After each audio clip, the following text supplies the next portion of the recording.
Yo, Wiz and Hissy, how's it going?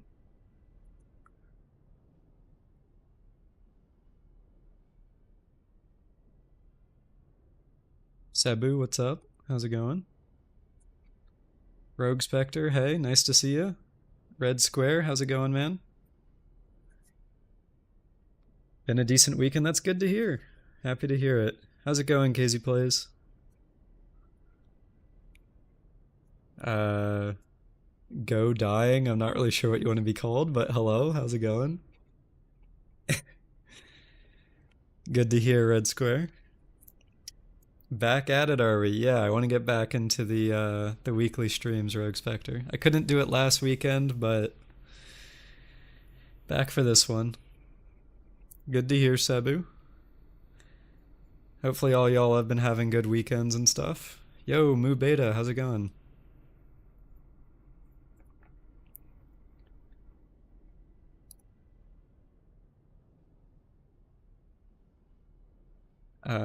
Last Saturday was your birthday. Happy birthday, Rogue Spectre. I know stuff has been a bit rough for you recently, but hopefully you can find a little bit of joy in a birthday and whatnot. Yo, Uvu, how's it going? Who did you vote for in the 10 free wishes? I did Welt. I don't know if I can actually look at the letter again now that I already did it, but let me see if I can. Oh, you can? Alright, cool. Let me see.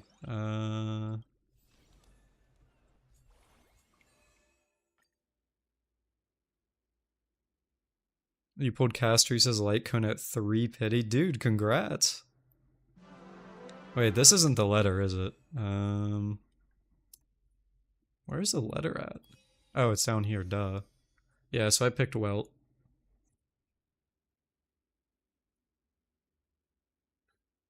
Bottom left, I swear I have eyes. Trust, like, you gotta believe me.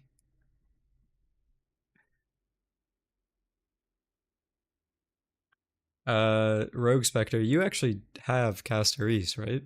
Like, it wasn't just like a random pull or anything like that.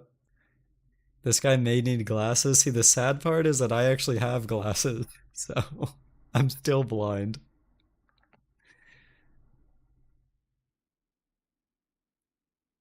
Mr. Yang, who always support you. Yeah, this was actually really cute. Not gonna lie with you.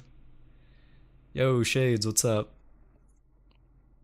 Hope you've had a good day and stuff.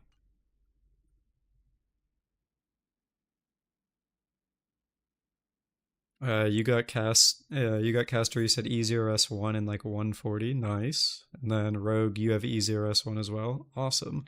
I'm happy you were able to get that. And early pity is always nice.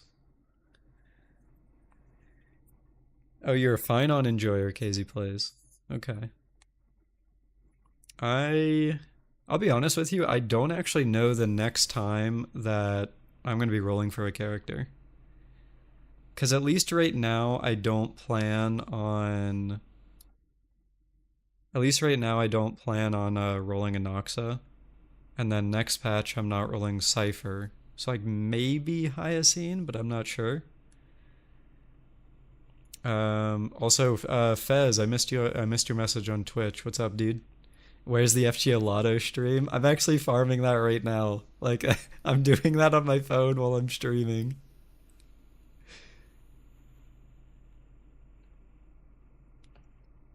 You're skipping all of 3.3? Okay. I mean, I know the reason that I want Hyacine, or well, I'm not that I want her, but the reason I'm considering it is because excuse me, because of the HP drain. Like I know she's gonna be really good for Blade, and then if the recent leaks are true, she is also gonna be really good for Jingliu. So it's kind of like if I want to make those characters good, then I'm probably gonna need to get her. So I probably would have gotten Cypher if Axe didn't donate for me to get Jiao Cho last patch. Or sorry, last stream, I should say. So like because I have him now, I don't really feel like it's like Cypher wouldn't do anything for my Akron team, and then for my like Fei Zhao team, for example, I don't really need her either because I have a pretty good March.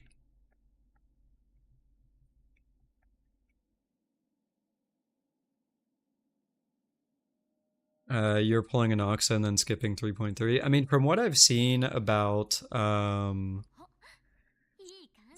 what I've seen about the story, Anoxa is like awesome in it. So I haven't played it myself yet, but I do want to, and then hopefully it's as good as I've heard. Yo, Hints, what's up, dude? How's it going? Been a bit. Still waiting on the wheelchair skin. Okay, so Uvu, I have something really funny to show you. Hold on. Give me a second to pull this up because this is actually hilarious. Yo, L, what's up?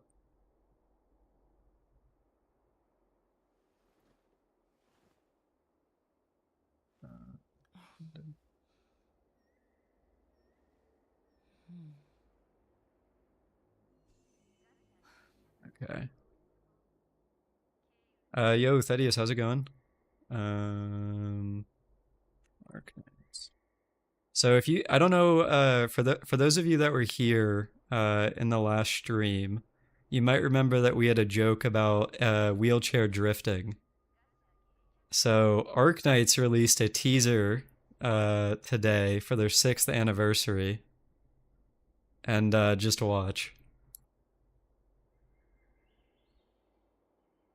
Oh, wait, that's in like 140p. Hold on. It's like, how's that for wheelchair drifting? I thought this was hilarious when I saw this earlier.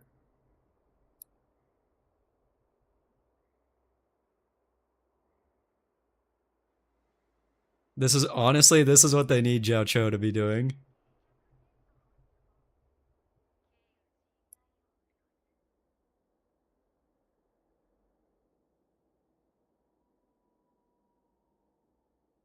You predicted the future? Yeah, pretty much. Um, Yo, Hint, thanks for the donation. I really appreciate that. Like I said, been a bit, but hope you've been doing well. European, first time being able to watch a stream. Well, welcome in, Cypher. Nice to see you. Yeah, Hints, I really appreciate that. Thank you, dude. I I appreciate the axe slander all the time. Finished your electrical testing? Okay. I'm assuming that's related to your college classes or something, so congrats if that went well.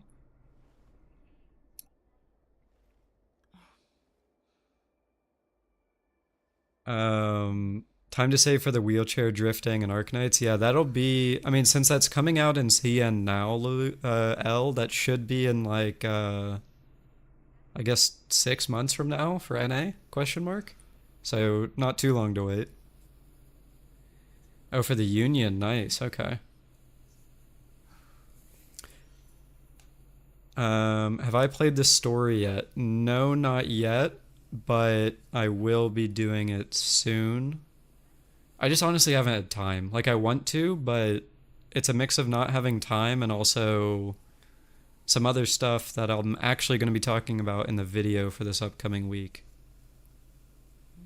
I am fine. I remember you asking this forever ago, Rogue Spectre, but I am finally doing a video on the story of HSR. So,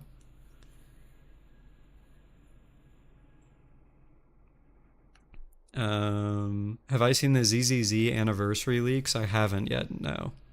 I mean, there's the stuff about the polls, I guess, and then the free character, but like, I don't know if I really believe that yet, because obviously, you know, the devs haven't announced it. I don't really trust leakers for that kind of stuff. This might be the last stream you're ever gonna grab in before. Oh, right, because you are going to boot camp soon, right, Thaddeus? I mean, hopefully that goes well for you, though. I mean, I'd say that's a hell of a lot more important than than watching my streams. Oh, hints. You really don't have to, so don't worry about it. But if you want to, obviously, it is appreciated as usual. You're skipping you, skipping monster. L. I'm not familiar with who you is. Um, but yeah. You're surprised that I remembered Rogue asking about a video on the story, but I forgot. I forgot about fighting enemies in streams. Okay. Emma Frost and HSR. Yo, hints. Have you actually played any more Rivals since that one time?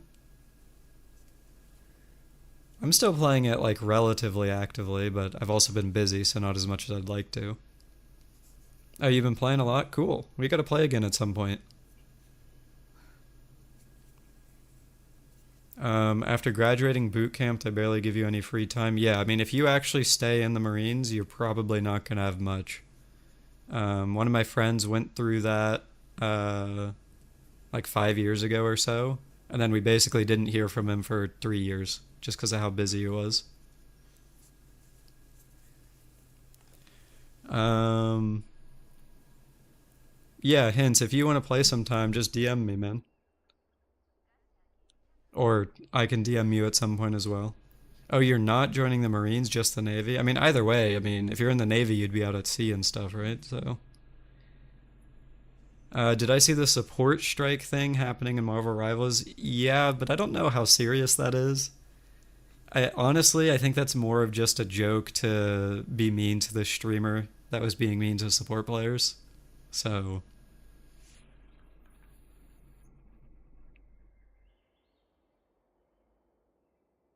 yo, Moo Beta, there you go. Hints gave you a membership. Thank you very much for gifting that membership, Hints. I appreciate that. Necros moment, yeah, Sabu.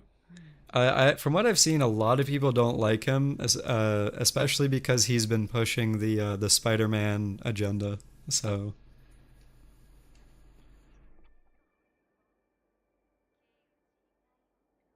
yeah, but Hints, I really appreciate that, both the donation and the gifted membership. So thank you so much. Again, as always, you really don't have to do that, but I do appreciate it. Can I turn down the music? Yeah, sure.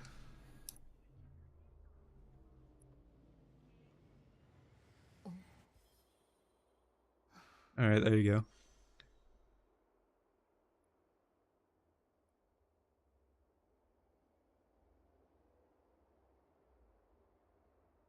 All right, this is the one, Hints. Rogue Spectre gets this one for sure, for sure. All right.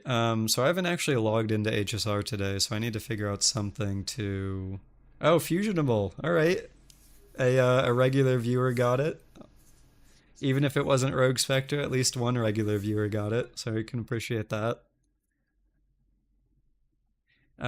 Thank you again, Hence. I really do appreciate that.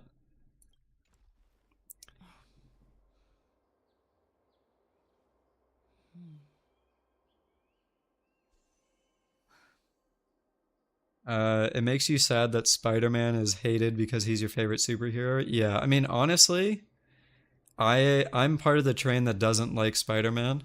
Um, because I just hate the one shot. Like it's just so stupid. I hate one shot in every game that has it. Like back in Overwatch, I didn't like Widowmaker.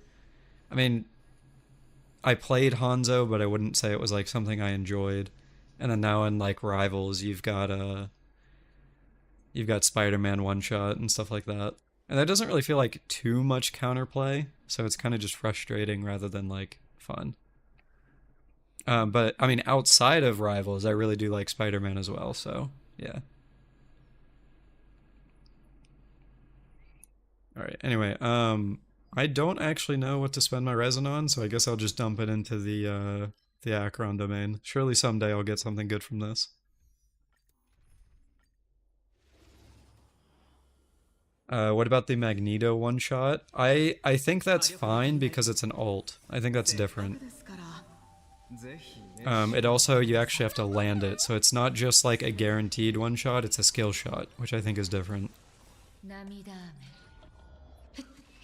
If in doubt, grind poet. No, I need to get a better I need to get a better Acheron build at some point. So the Acheron domain is a scam. Yep, that is true.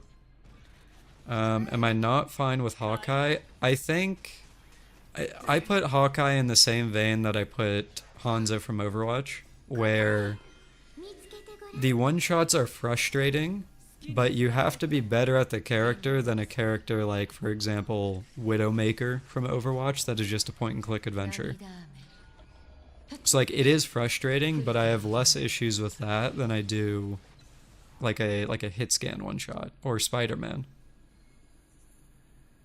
Have I heard of Etheria Restart? I have, yeah. It actually, I saw the live stream. I was watching another streamer called Genazod, who was watching. He was like sponsored to watch their live stream, and it looked really good. It looked like a mix of like Epic 7 gameplay with like more modern like 3D aesthetic. So like kind of like a mix of Epic 7 and then HSR. I'm down to try it whenever it releases, but it's definitely going to be a matter of finding the time to do it. Do I do account reviews? I mean, sometimes, but I'd honestly prefer not to because that derails the stream usually. So probably not today, but maybe another time. Do I think Etheria is an HSR killer? So I don't. Okay, so here's my take on game killers. I don't think any game will directly kill another game. And like I think that's just a fact. But what it will do is take away a portion of their player base, and then over time, if there are more and more of those quote-unquote killers, that's when you'll see the original game starting to like fall off. So like if you look at it, for example, like in terms of Genshin, right? Every open world 3D gacha that released is always called the Genshin killer. And they never do. Genshin is still fine, it's doing okay. But it's not doing as good as it used to, because every single time one of those released, a small part of their player base was pulled away. It happened with Tower of Fantasy, it happened with Wuthering Waves, with all the ones coming out this year with like Azure Premilia, Arknight's Enfield, etc. All of that stuff is going to take away very small portions of the player base until eventually there's nothing left, but it's going to take a very long time to get there. Oh, that's actually potentially usable. Overwatch still has a huge fan base, even with Marvel Rivals competition. Yeah. I kind of burned out on Overwatch hardcore. Like even the new stuff they're releasing, like Stadium and stuff, doesn't interest me in comparison to like anything Marvel Rivals is putting out. But I do have a lot of love. I do have a lot of love for what Overwatch used to be. So yeah.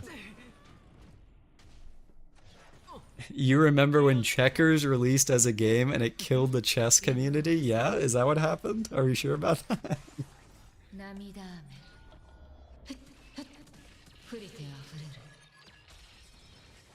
Before Blizzard went to hell? Yeah, I mean, pretty much, yeah. Yo, Axe, what's up, dude? Nice to see you drop in. You missed a super chat earlier where you were called a bottom for the 4th time. Hints came back finally. Blackjack killed poker? Yeah, totally.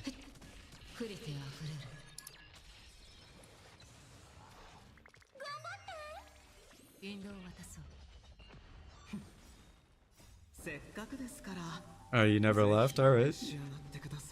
Why do people keep calling you a bottom? Well, I don't know why Hints calls you one, but It might have to do with you having this perception of being gay because you like male characters in gacha games. Not. I mean, I don't know. I don't really get it, but that seems to be the common trend. I saw Axe. I saw that Ethan tweet at you. That was funny as hell.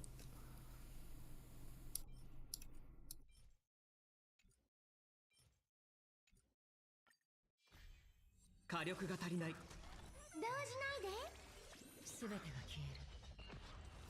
You can't be a bottom when I'm topping my mom. Okay, dude.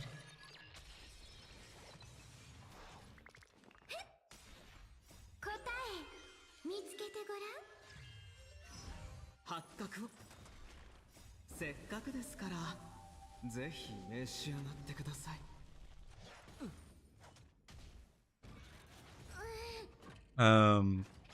Axe, by the way, have you looked at that ZZZ Fall Guys event at all? Um, because like if we want to do a stream about that at some point, we need to know how it actually works. Oh, you don't think it's out? Oh, it's coming later. Okay. All right. Is Jingliu your favorite HSR character? Yeah, she is. I would say the closest one after her, like almost neck and neck, would be Blade, but Jingliu is definitely one of my favorites. Now, granted, I will say I haven't played her in a long time because, for one, she's power crept, and two, I was never able to get really good relics for her, so her build is kind of stuck being mid, and I just kind of never updated it.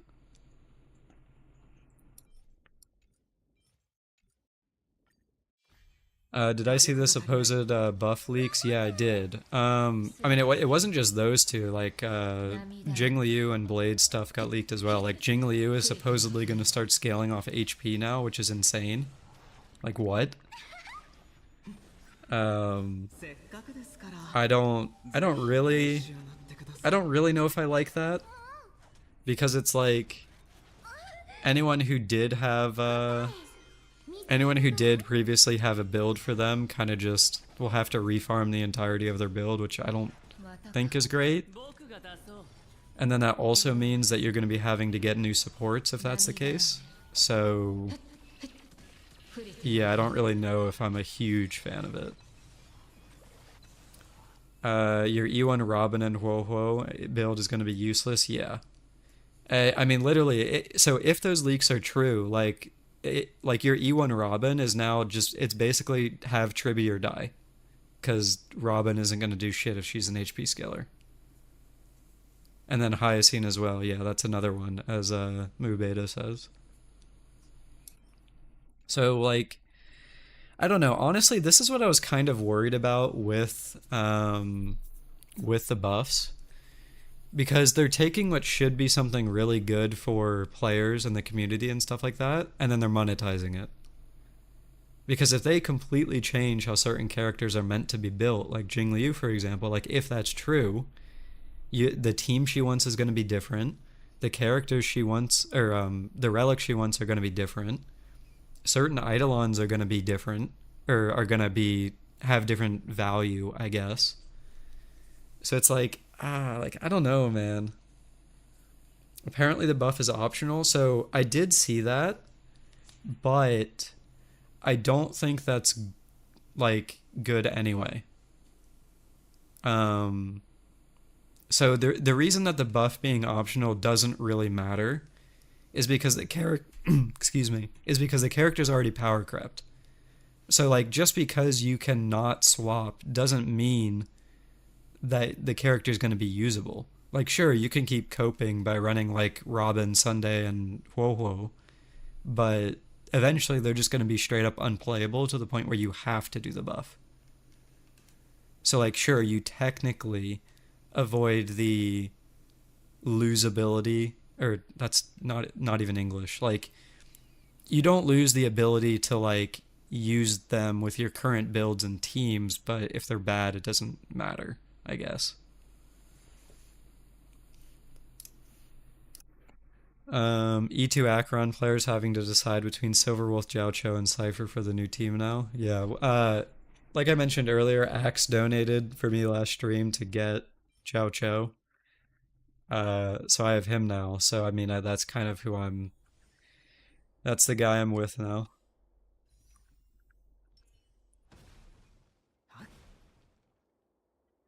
Honestly, I wouldn't necessarily like hate going for Cypher as a just like an alternative to using Jiao.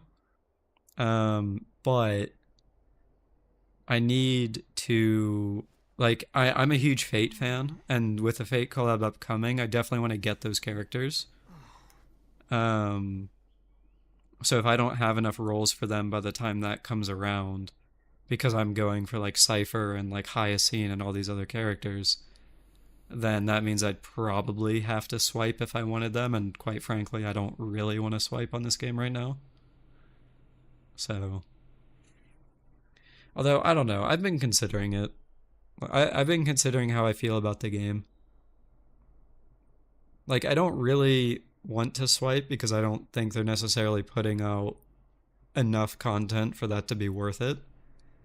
But at the same time, if the Fate collab is a banger, it's kind of like, can I really, I don't know, like, stop myself from going for those characters? I don't know. Yo, Neophyte, how's it going, dude? Nice to see you. Do you think niche characters or general characters are better for the meta?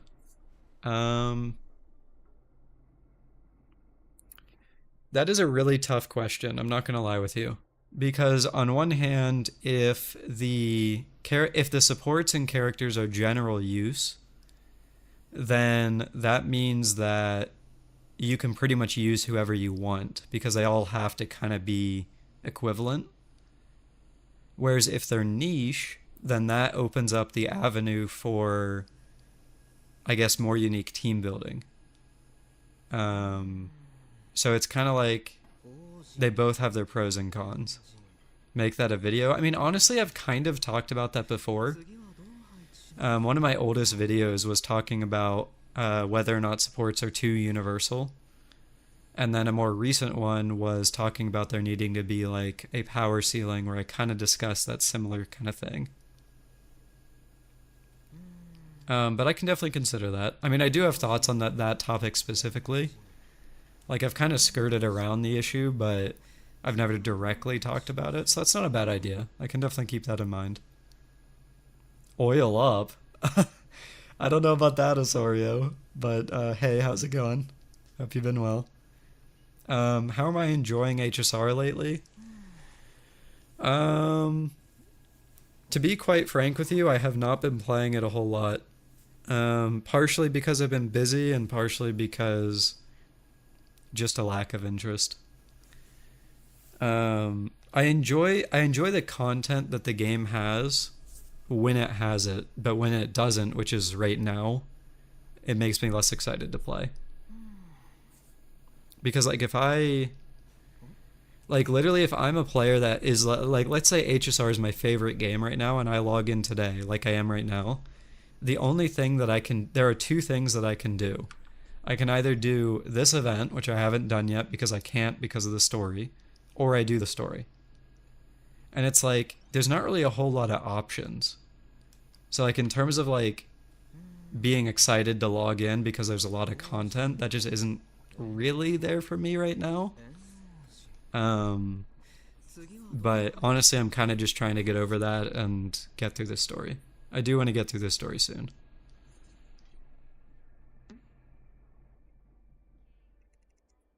You saw some rumors that Saber is going to be a sub DPS for Finon since he's going to be a character like Herder or Akron. I will genuinely be shocked if Saber is a sub DPS.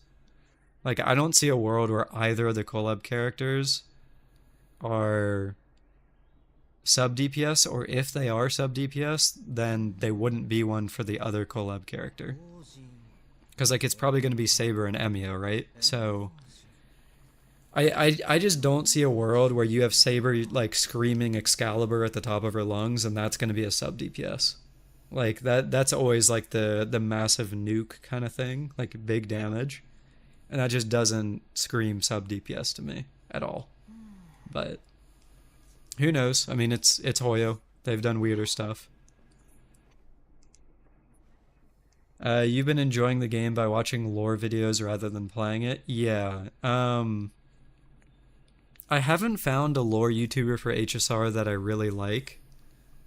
Um, but yeah, I mean, there's one lore YouTuber called DeWitt. I don't know if you guys have heard of him, but he doesn't like directly cover HSR. He just kind of sometimes does. Um, and I like him, but I haven't found another one that I really like yet. Uh, I'm streaming the day before. Oh, hey Lucille, I appreciate you dropping in though. Hope you have a good day at work tomorrow. Get some rest.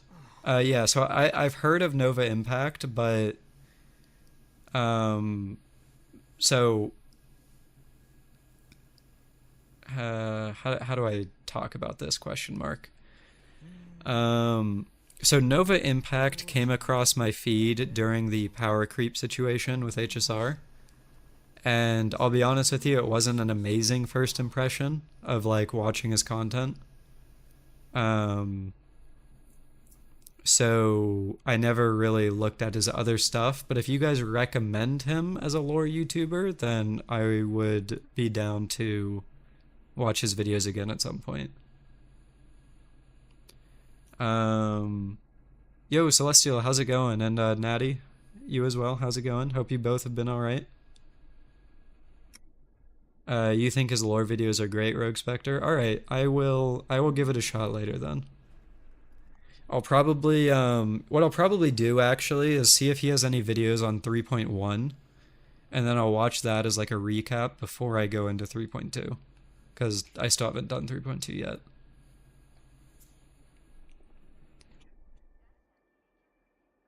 You like Ashikai for lore? Yeah, I used to watch Ashikai stuff for Genshin. One of my friends and I would always watch their videos. Like right after we finished the Archon quest and stuff like that to see what they thought about it.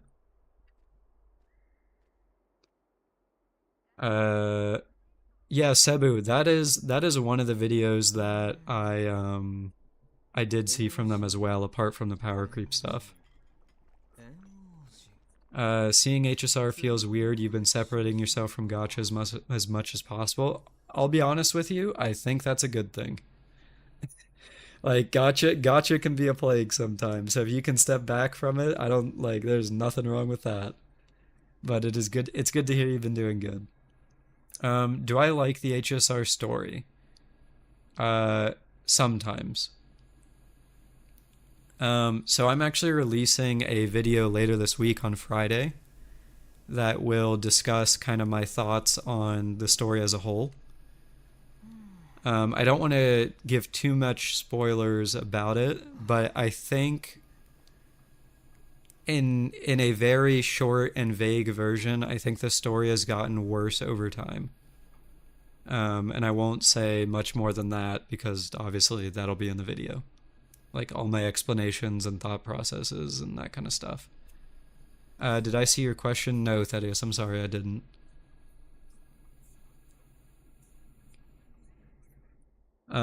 As someone who always keeps up with the lore of HSR, there's always so much misinformation. I think that's honestly.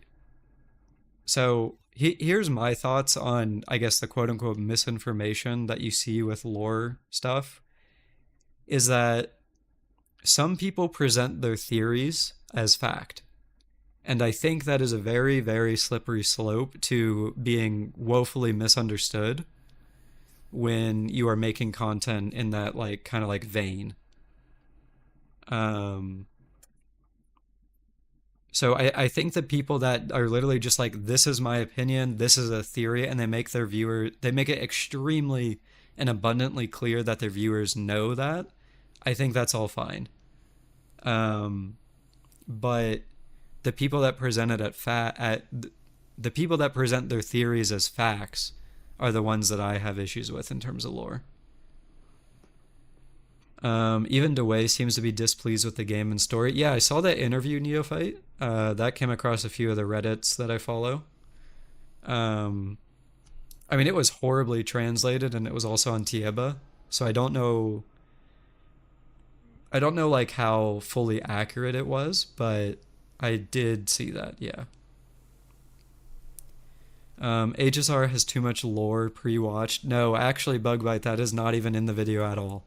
That's not. I have three main topics that I cover, and that's not one of them. Did you see that they Did you see that they fixed the black screen white text with white screen black text? I did see that. That was very funny. I saw Box 2's reaction to that. That was his reaction was so funny. Yo, Air Scarlet, how's it going? Welcome in. All right. I have not looked at this pure or this Apoc Shadow like at all. Uh, so I don't really know what to expect here. So hopefully this is not going to be too bad. Is it the presentation of the story and how the story is tied to the character currently on banner? The first part, no. The second part, only partially. Again, I kind of want to keep it vague because it'll be in the video, but yeah. To be honest, you don't really care that much about presentation because for me it's mostly a bonus, so you're just enjoying the story of Amphorius. And honestly, that's fair. I mean, so the other thing with story is that it's going to be subjective for everyone. Story I like is story that you might hate, and story I hate is story you might love. So it's like, it really just depends on what you vibe with. So, completely understandable. As you continue to play gacha, you made an attempt to not get too attached to the stories because while the lore stuff is cool, they won't have an impact on you like a movie story. I think it depends, honestly, Celestial. One of my favorite stories in all of gacha games is the Jet story from Genshin Impact, and I think that was a very, very, very well written story. And another one was like Trigger from ZZZ, and that was more recent. And it's like I still remember that Jet story because they made me get attached to Jet as a character, despite literally being an NPC. So I feel it's less the a lot of the issues that I have with gacha storytelling is that they only put in effort to make a well-developed story when they try, and a lot of the times they take the easier route to just sell the banner character. And it's not to say that happens all the time. In fact, I don't think it happens all the time. For example, like FGO does a really good job of just telling a story, period, and not focusing too hard on the like who's running on banners. But yeah. Um, there are some objective things in the story, like how it's executed and how complicated the themes are. I mean, I don't know if I don't know if how complicated the themes are is really objective because some people will find stuff complicated and other people will find it really simple. But how well it's executed in terms of presentation, yeah, sure. Loki, you gotta admit that you've been playing HSR since Kafka's first banner and you've never played an endgame mode. Wait, seriously? Like you've never even attempted like MOC, APOC, anything like that? Interesting. Eris, I'm sorry I missed your message earlier. You said, can you ask for some tips when playing the Herta team with RMC, Small Herta, and Ho-Ho? I mean, what would you like to know? I mean, I'm down to answer some questions about it, but I don't know that it's necessarily super complicated, I guess. But yeah, if you have any questions, feel free to ask.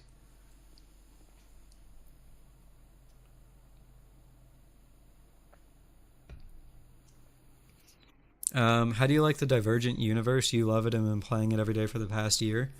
So I actually like the universe in HSR as a concept. My only issue with it is that I feel that it takes them too long to develop it, if that makes sense. So, like, for example, we had the base simulated universe with the worlds. I thought that was fine. It was fun. Then I think it was Swarm Disaster, then Golden Gears, and then some other stuff. But regardless, um, by the time the later iterations of simulated universe came out, it started to feel too samey because the changes didn't happen quickly enough, if that makes any sense. So like now that we're in Divergent universe, I'm just kind of like, well, it's just more simulated universe rather than like, oh, it's really unique or fun and I want to play it all the time. Like I really enjoy roguelikes, but at a certain point you get tired of roguelikes and that's kind of where I'm at with it. Uh Yo person, what's up? How's it going?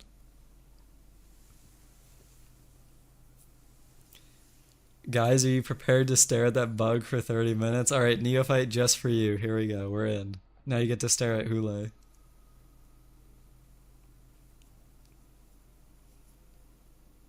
Um so you just don't understand the team in general, Eris? Okay, so hold on. Let me go out to the team. So generally the first thing you need to think about with that team is the speed of your RMC. You need your RMC to be fast with this team because if she's not fast, then you run out of SP. So if your RMC isn't like minimum 160 speed, you're probably gonna run out of SP. Um, and basically your goal, in like to keep it very short, your goal is to skill once every or keep Ho-Ho's buff active, basic attack on them, and then you want to be skilling on your Herda to funnel energy to your Herda. Skill on small Herda to funnel energy to big Herda. And then the only other thing you really need to worry about after that is making sure that you have SP to chain big Herda attacks when she has like the true damage buff. So you could like skill, then like mem advance, then you get your true damage skill, then you could ult, and then that action advances you, and then you could skill again. So it's kind of like you have to chain it like one after the other, if that makes any sense. Um, I'll be honest with you.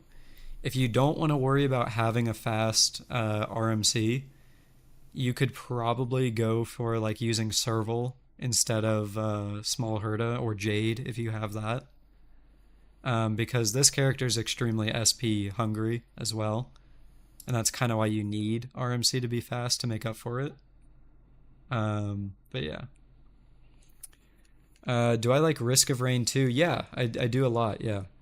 I played like the OG Risk of Rain, like literally probably over a decade ago at this point. It was like one of the first games I played on PC. And then since then, uh, I play it every so often, and then I played Risk of Rain 2 for a while when that came out. What's my favorite team comp to play? I would say either a Yun Li comp or a Blade comp. So like this, or I have a Blade comp somewhere, maybe. Okay, maybe I don't. Oh, here's one. There you go, a Blade comp. You need RMC 160 speed. I will say if you're replacing small Herda with a Noxa, SP will probably be slightly less of an issue, but you definitely want as much speed on your RMC as possible because her goal is literally just basic attack. That's it. So like the more you basic attack, the more SP you have. So how do you feel about the 3.x bosses? You really enjoy all of them in version 3. Okay, so what have we had so far? We've had Nikador, Flame Reaver. Is that it? Is there another one I'm missing?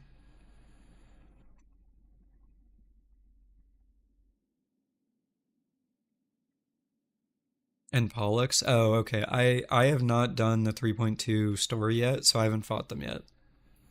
But I have enjoyed Nikador and Flame Reaver. RMC speed is needed for every team, to be honest. Yeah, I mean, at the end of the day, it builds SP, it builds energy, like, and at the end of the, and they also don't really do anything else. So it's kind of like you have to. Yo, welcome back, Hissy. Flame Reaver's such a cool design. Yeah, honestly, I hope they keep doing stuff with Flame Reaver, excuse me. I kind of want to see what they have in store for that.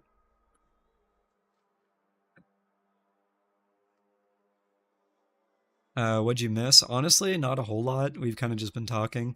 I do need to finally start doing Apocalyptic Shadow here, but yeah. Do I believe all stories are equally good?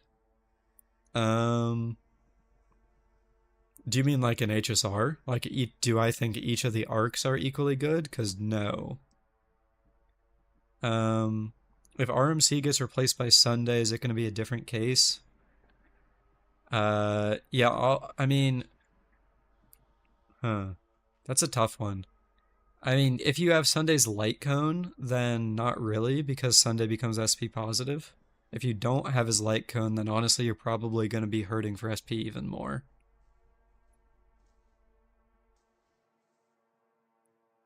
What's your opinion on bosses being made to sell a certain character? I mean, I don't think it's good, but I also recognize that that's just kind of how they monetize the game. So there's not much that we can really complain about there. It's just what they do. So.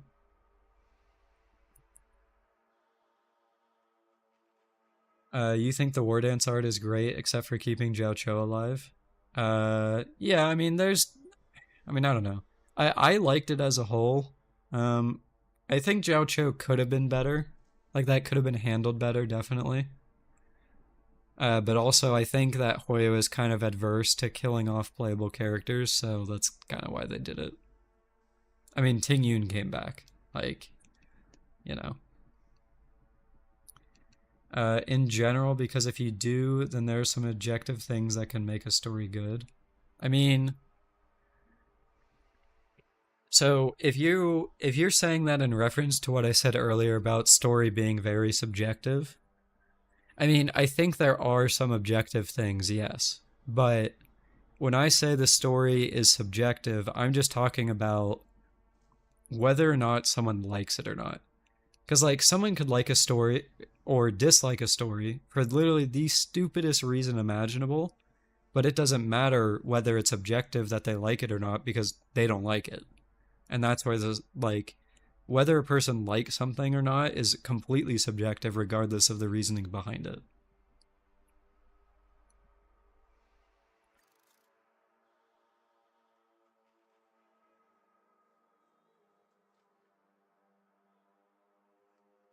Okay, so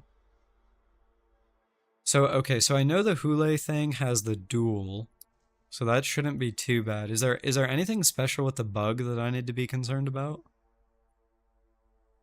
Like, is this the same one we fought before? Because I don't remember this one being that hard. Same as before? Okay.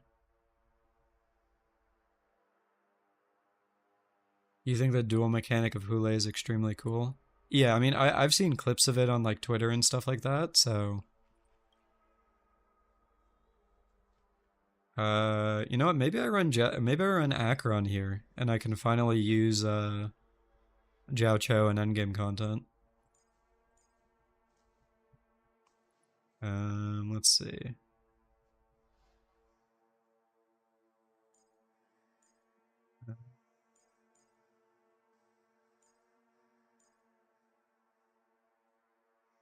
The bug is your nemesis? I mean, we'll see how it goes. I mean, this shouldn't be too bad. This is only the level 3 one. Why is everyone instantly thinking of using Acheron on the bug? So Acheron is decent on these bugs because every time a mini bug explodes, it counts as a debuff. So it's like a stack for her ult.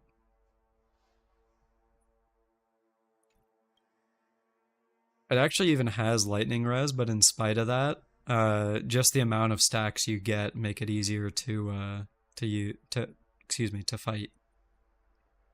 Yo, Starberry, how's it going? Nice to see you. Infusionable, welcome back.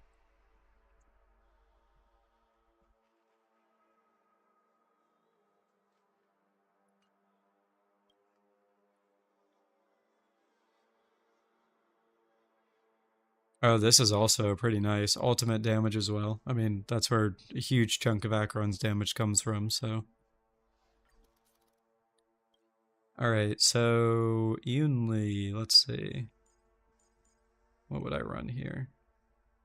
Probably like this.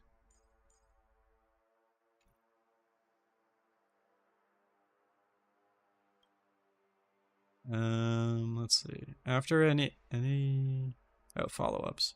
Okay. Alright, surely this isn't too bad. I mean, my Acheron build is terrible, so if this doesn't clear, I blame that. Definitely not a skill issue.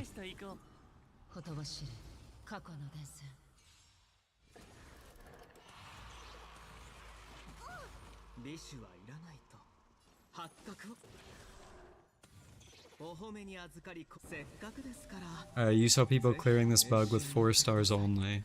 Do you remember what you saw that clear with? I'd actually be interested in seeing that.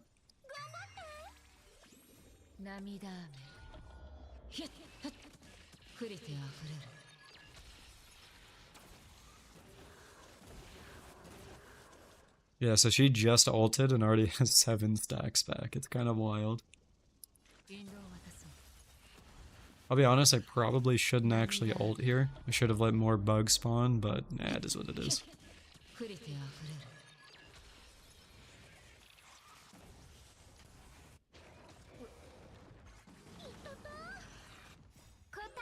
Oops. I forgot I left it on auto there. QQ has been eating pretty well.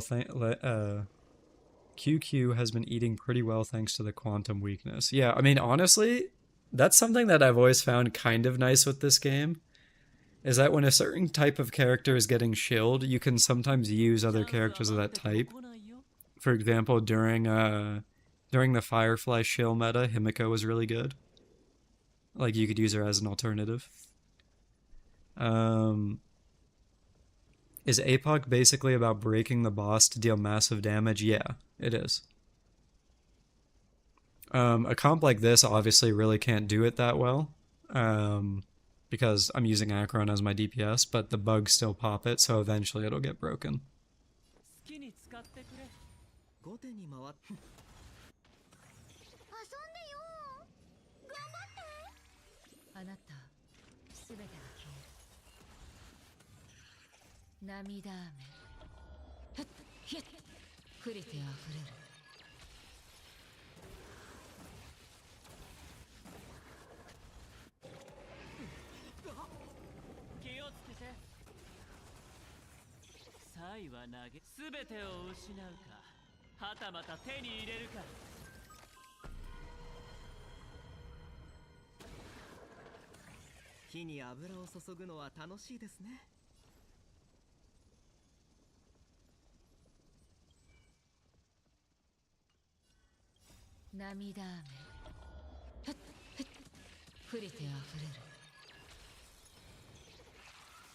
Oh my god, did I really just 1%? Okay. Oh, jeez. I got a bit lucky there.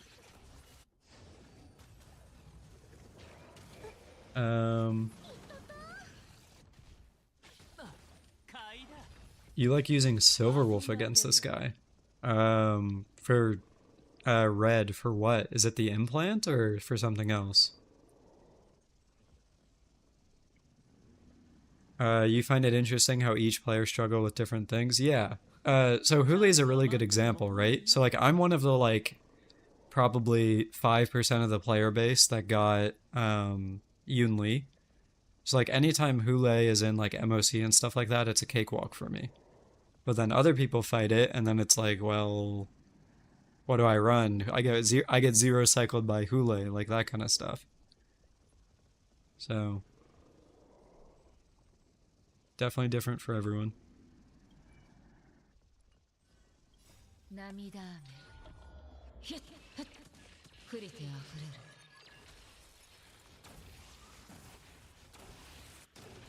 The res pen is useful on the def reduction stacking. Okay, so you're just using her as like a general support, not like to implant or something, Red?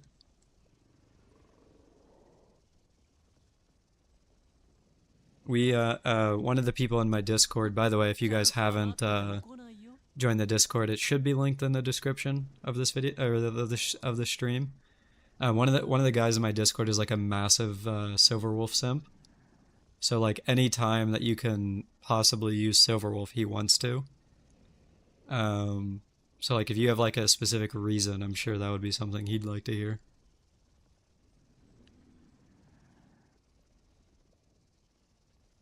The res pen comes with the implant, right? Yeah, no, like I get that. I just mean like, are you using her just for the debuff, or are you using her to implant a specific type of like element? Like basically what team are you running her with is what I'm asking. I might need to check out your Yoon Lee because you think you built her wrong. Rogue Spectre, do you have her light cone? Because that's the biggest thing for Yoon Lee. Like you can have a terrible Yoon Lee, but if you have her light cone, she's still fine. Whereas if you don't have her light cone, it's kind of a pain in the butt to run her.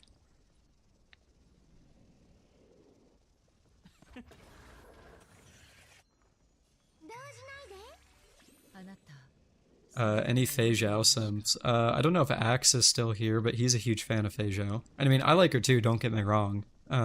She's definitely up, I would say, top 10 characters in this game. But yeah. Oh, you run her with Acheron. Alright, alright. Yeah, if I didn't... I mean, I don't know. I do like Silverwolf, but also I never ended up getting her because of, I never ended up getting her because at the time that she was released, I always considered Pella to kind of be roughly equivalent. Although with the buffs that are supposedly coming soon for Silverwolf, she could be very good, and I could see her being like an easy pickup for a lot of players.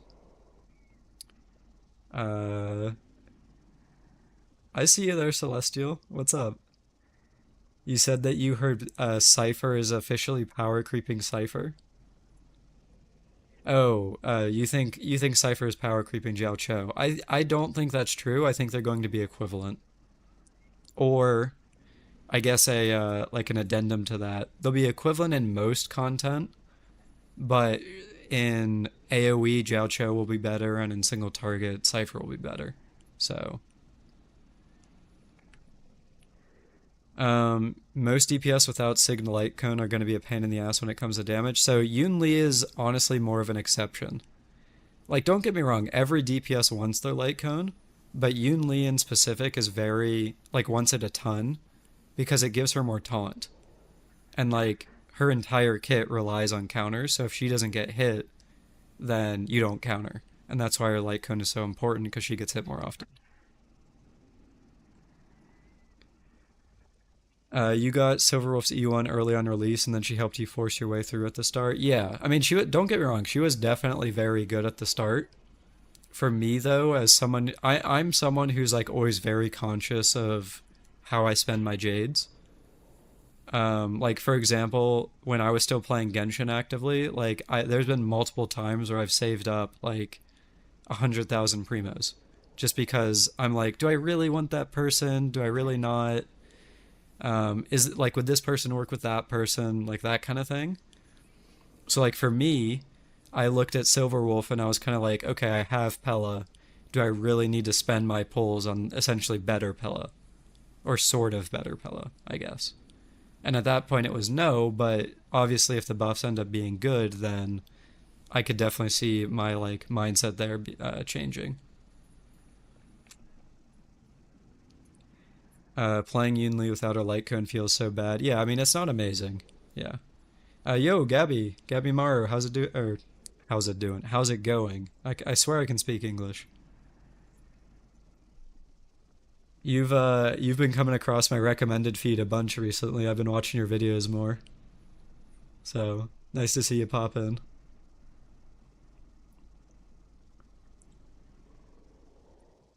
How are the buffs for Silverwolf looking? From what I saw, Celestial, it was something along the lines of like her ult is AoE or and I think her skill implants like the entire party's elements. It was something like that.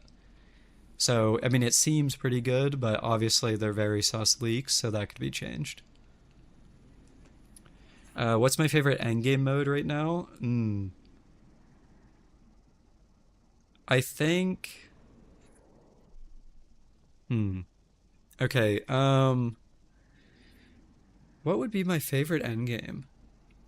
I think recently it would probably be Pure Fiction because the characters releasing have been fully AoE. Um, and like as someone who's gotten a few of the more recent characters, it's been kind of nice. But in general, like in a vacuum, like would I prefer to play Apoc, Pure Fiction, or whatever? I would probably do. I would probably say Apoc. It's more just like the game is more enjoyable to play with AoE characters recently, so like Pure Fiction kind of just fits that bill. Yeah, I'm doing pretty well, Gabby Mara. Thanks for asking, dude.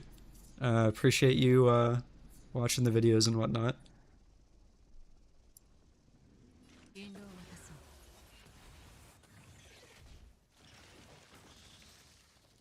そう。PF is just fun right now. Yeah, definitely.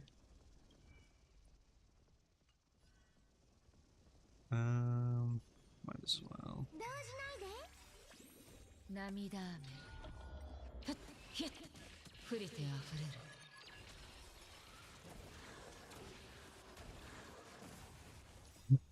Do you think that I would fit in with the HSR story writers with all the yap? Okay, listen, but you guys wouldn't be here if you didn't want to hear the yap.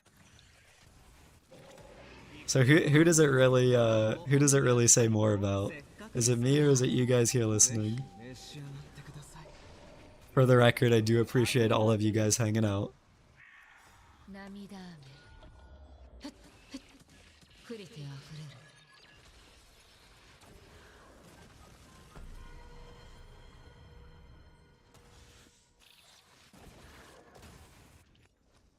I caught you red-handed, see? You know? いい子にしてね。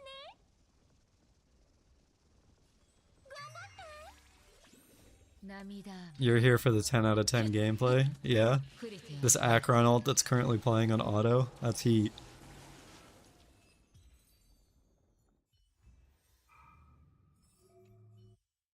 Alright, so this is my first time actually seeing the dual mechanic myself. I've seen like clips and stuff on Twitter, but like I have never played through this yet, so this will be interesting. I don't really know what to expect.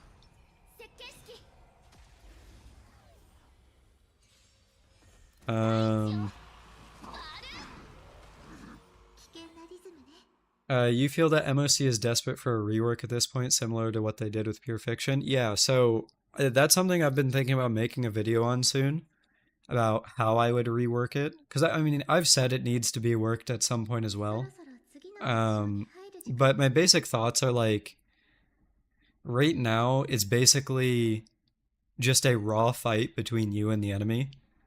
And that's part of the reason that it doesn't feel good, because like you don't have anything helping you out. So in that sense, like that's what makes the shilling feel bad when they're selling the banner characters. Because like think about it, right? When we were in the break meta where every single MOC had the choir, like if you didn't have someone that was, what was it, like fire, lightning, or imaginary weak, it was basically, well, get fucked. And it's like a buff would help circumvent that. That you could choose where it's like, okay, maybe you don't have Firefly, but you could have like a dot buff and then you can play your Kafka again. Have I watched the HSR as an insult to turn-based games? So I have watched that, and funnily enough, I actually made my own video before that video released that said HSR is not a turn-based game. And the argument that I made in that video was that with the amount of action advancing and speed that you can get in this game, like win set, 180 speed, Robin action advancing the full team, characters getting free action advances when they get a certain amount of charge, like My Day, all that kind of stuff. Like, it's less of a back and forth between you and the enemy, and it's more just like whoever gets the most turns wins, like as fast as you can. So, I mean, I agree with that, the video that guy made, Bug Bite, but also a bit of hubris, a bit of hubris here for a moment. I also made that video first, so it's a turn-based game based on you. Okay. Yeah, I mean, it's literally like that. The OG Sela meme from when the game launched, which was like, it's the clock that says it's my turn, no matter what way the arrow is pointing. I always found that funny. ユニゾンが響くヨーダする飛べ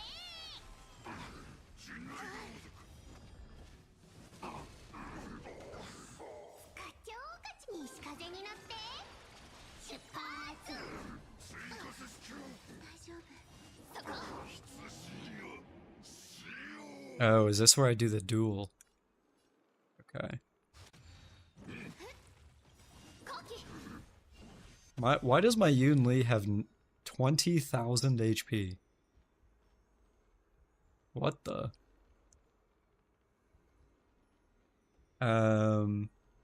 Why'd you get an ad of Tectone advertising a gacha game? That's hilarious.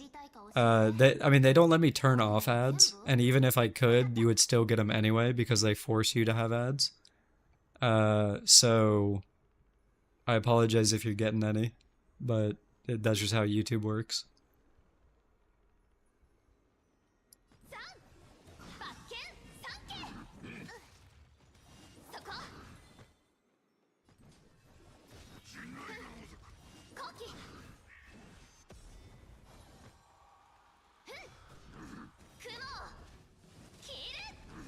So, like, is this just like a damage phase? Like, I'm not... Okay, so the duel ends. What am I missing here?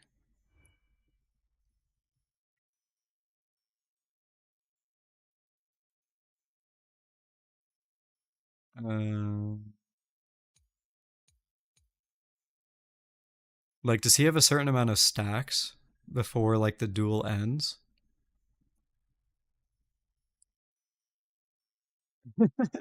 You think it's a good habit to actually read the details before starting? That is probably true.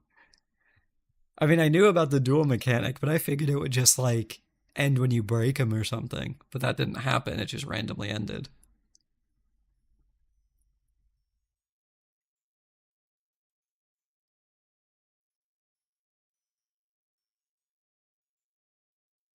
It's break the enemy before dying kind of phase. Okay.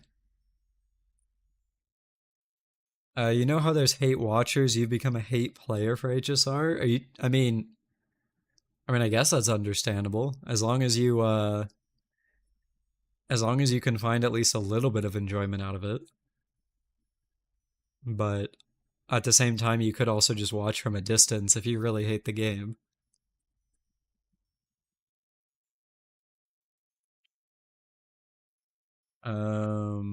Oh, it's 3 turns each for you and Hule. Okay.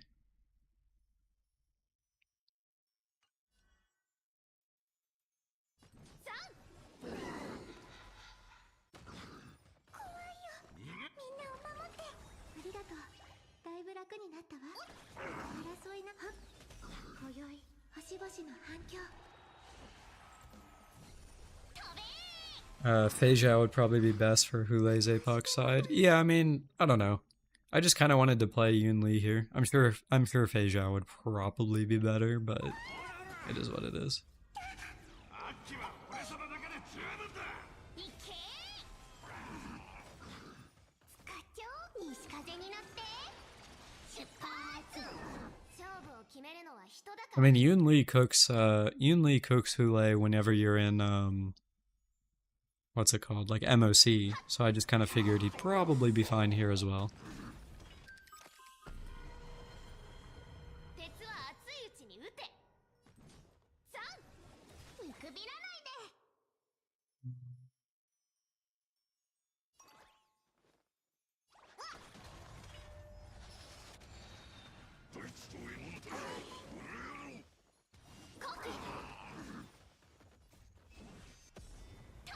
In phase 2, Hule is going to have a different attack. Alright, I will keep an eye out for that. Oops, I should not have used this. Oh well. Or wait, did it work out? I don't know. Oh, it worked out. Alright, cool. We're gonna say that's all skill. I completely intended for that to happen.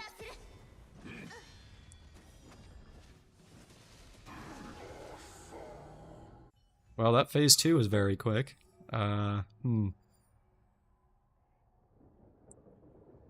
You're probably going to stop playing HSR when Etheria Restart comes out. That's fair. Like I said earlier when you were asking about it, I do want to give that game a shot. But I definitely need to find time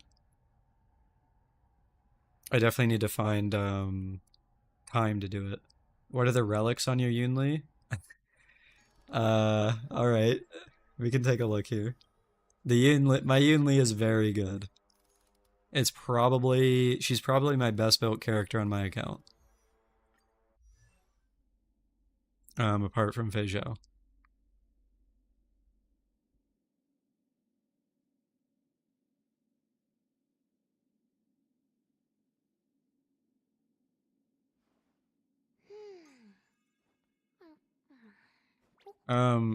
According to Fribbles, I can actually get a better Yunli build without stealing relics, and that would be by using these hands instead of what I'm currently using, just for more consistent crits.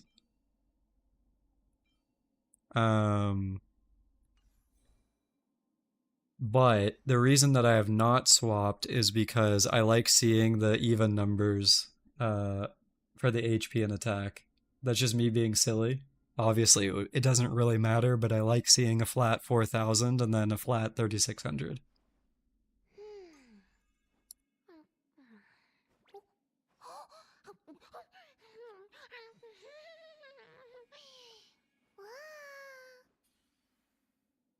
Real? Yeah. Yeah, so English. The other thing I could do is steal Fei Zhao's rope. So if you look at this rope here, it's not amazing, like it's fine. But what I could do is steal this rope. I gain even more crit rate, and then I get an extra 10 crit damage. So if I did that, the actual best build that I could possibly get would be this.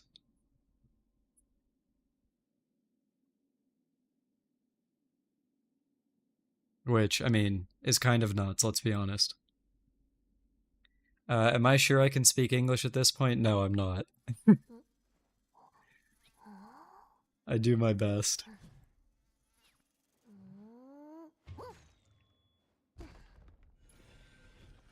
But yeah, so the reason I don't steal that rope is because my Fei Zhao build is also good. It's probably my second best built character. And that's her build.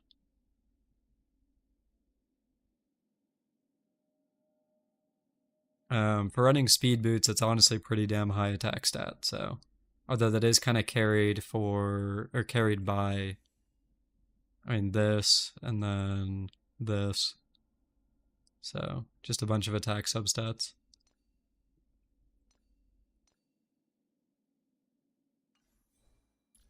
Someone asked earlier if I have any Eidolons on the Yunli team. I do. I got E1 Robin on her recent rerun. And then I also have E1 Tribute. So, like, it's definitely, like, a high-cost team. But I specifically invested in those Eidolons because I knew it would be good for a character that I really enjoy playing, which is obviously Yunli. In terms of SIGs for that team, the only one I have is Yunli. Like Huohuo is on Shared Feeling, Robin's on the event light cone, Yinli's on her SIG, and then Triby's on DDD. Although, I mean, arguably DDD is basically, equivalent to a SIG, so.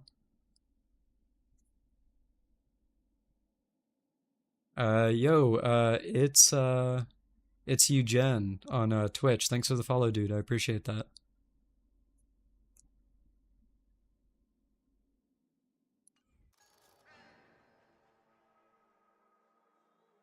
No S5 DDD. Nope. Hold on. I have S4 in total. But I usually always try to keep one extra copy of light cones, just in case. So, I actually didn't have any DDDs until I want to say Fei Zhao's banner. So I literally I've been a day one player that logged in every single day, and I've also spent money on the game. So it's not like I just have gotten unlucky. Or, sorry, it's not like I've, what am I trying to say? It's not like I haven't had opportunities to get it. It's just I haven't gotten lucky. That's what I meant to say. So basically, I've gotten unlucky in getting any copies of this.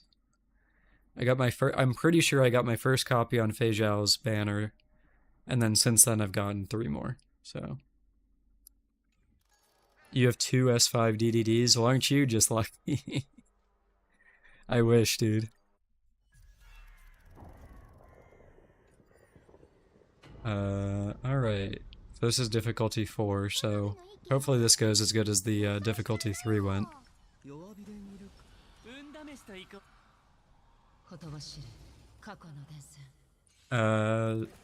You gotta go? Alright, well I appreciate you dropping by, Eris. Thanks for hanging out. Nice to see you. You only have S2 DDD. Damn, you're worse than I am. Hopefully in the future you can get a copy or more copies, Rogue Spectre. Imagine if you could put DDD on Fei Zhao. I mean, would she really want that though? Like, I feel like, I mean, it's your DPS, right? So like, I don't know if that makes sense.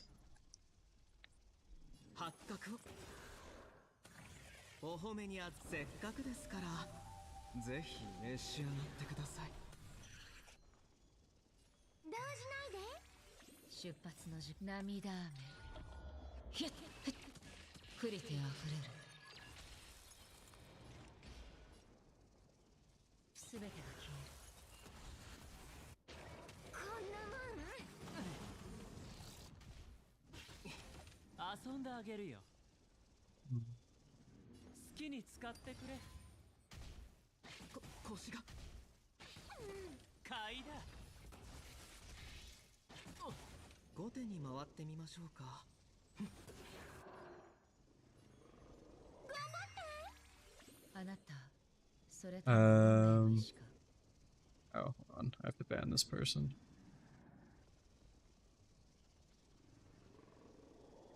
On Twitch.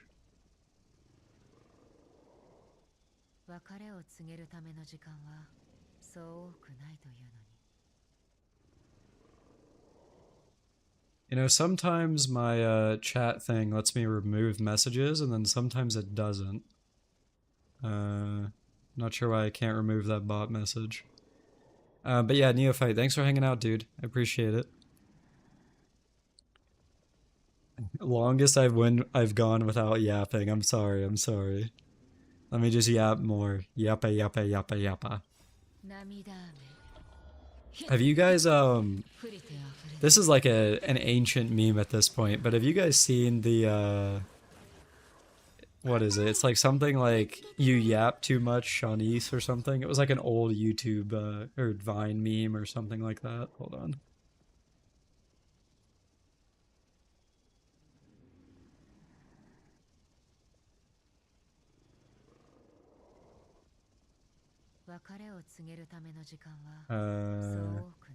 Hold on, this video. Actually, wait. Let me pause music. Hold on. I have to pull it up on stream. Hold on.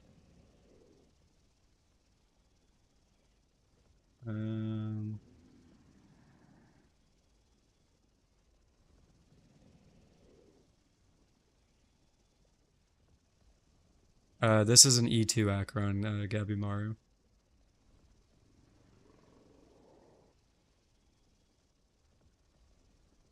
I have to make sure you guys can hear this. Hold on, I need to figure out audio.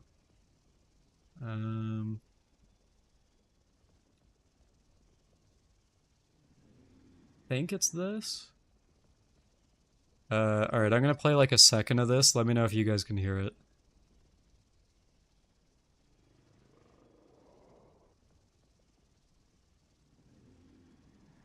You can't hear it? Okay, hold on.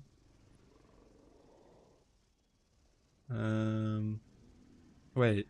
Oh, Rikuo, you're on Twitch though, right? So, okay, so hold on. I'm trying to figure it out for YouTube. Okay, let me try this one. Okay, how about now? Enter this one.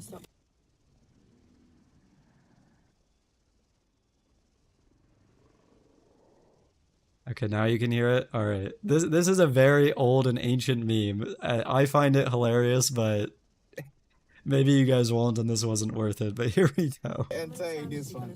Yeah. Shanice. Yeah? Your mouth is moving a lot like a rat. Yappa, yappa, yappa, yappa. Shut it, please. Enter this one. I've always found that hilarious.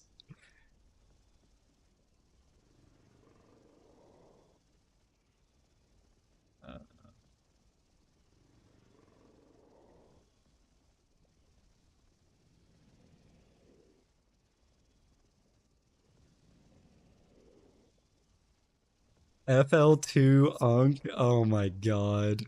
Am I Unk status, guys? Have we reached that point where I'm just an Unk now? My memes are too old. That's rough. I don't know what I'll do.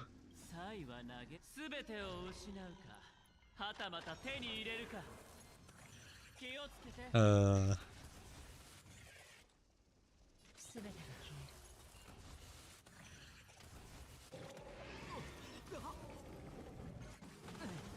I'm unked up, damn. Alright. またか涙雨ふっひっ降りてあふれる 発覚をお褒めにあせっかくですから I'm not Unk status, don't do the goat like that. Well, I appreciate that, that's funny.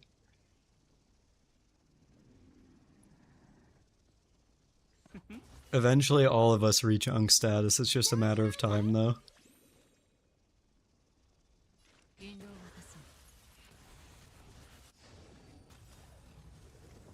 う涙雨ふっひっ降りてあふれる 900k, not a single bug died? Yeah.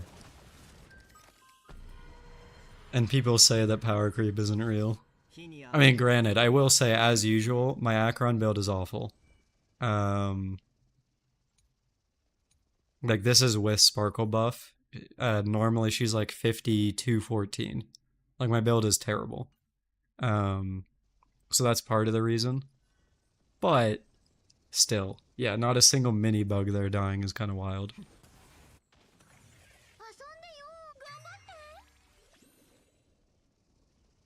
Tell us about the good old days when turn-based games were good. Okay. Hissy, that's with Sparkle buff. Like, out of combat, this is only like 200. Yo, how's it going, Truck-kun? Okay, so turn-based games that I actually think are good. I doubt you guys, some of you guys have probably never even heard of this game before, but Chrono Trigger. That is probably my favorite or second favorite game of all time. It is amazing, and if you haven't played it, I highly recommend it. I mean, it does have a really old, like, pixel art style, so if you can't get over that, then obviously it won't be for you. But it is such a good game. Like, if you do all the content in that game, there's literally, like, hundreds upon hundreds of hours. Because even after you play, through the main story, there's even more stuff to do after. Like, that is like an old school, what am I thinking? Super old school, JRPG, but it's also really good. 76 crit rate is low key sad. So she is E2 person. So, and I don't think the 18 crit rate from E1 shows here. So it is actually much higher.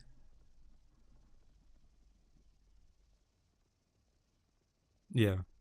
So like out of combat, I think she's like, I think 51 question mark. But then she has Izumo, so that's plus 12. Then she has her relic sets, that's another like 4 or whatever. And then there's the 18 from E1. The enemies have 40% res against lightning. They do, yeah. They do. So, I mean, the damage would be higher, yeah. Do I have her Sig? I do, yes. Acheron was the only, or is actually the only character in the game that I've gotten E2 of. Everyone else is either E0, E0S1, or E0, or sorry, E1S0. Like, even my, actually, Blade is an exception. Blade is E1S1, but that was a coincidence. I actually only got E1 Blade, like, randomly. It honestly wasn't necessarily intentional.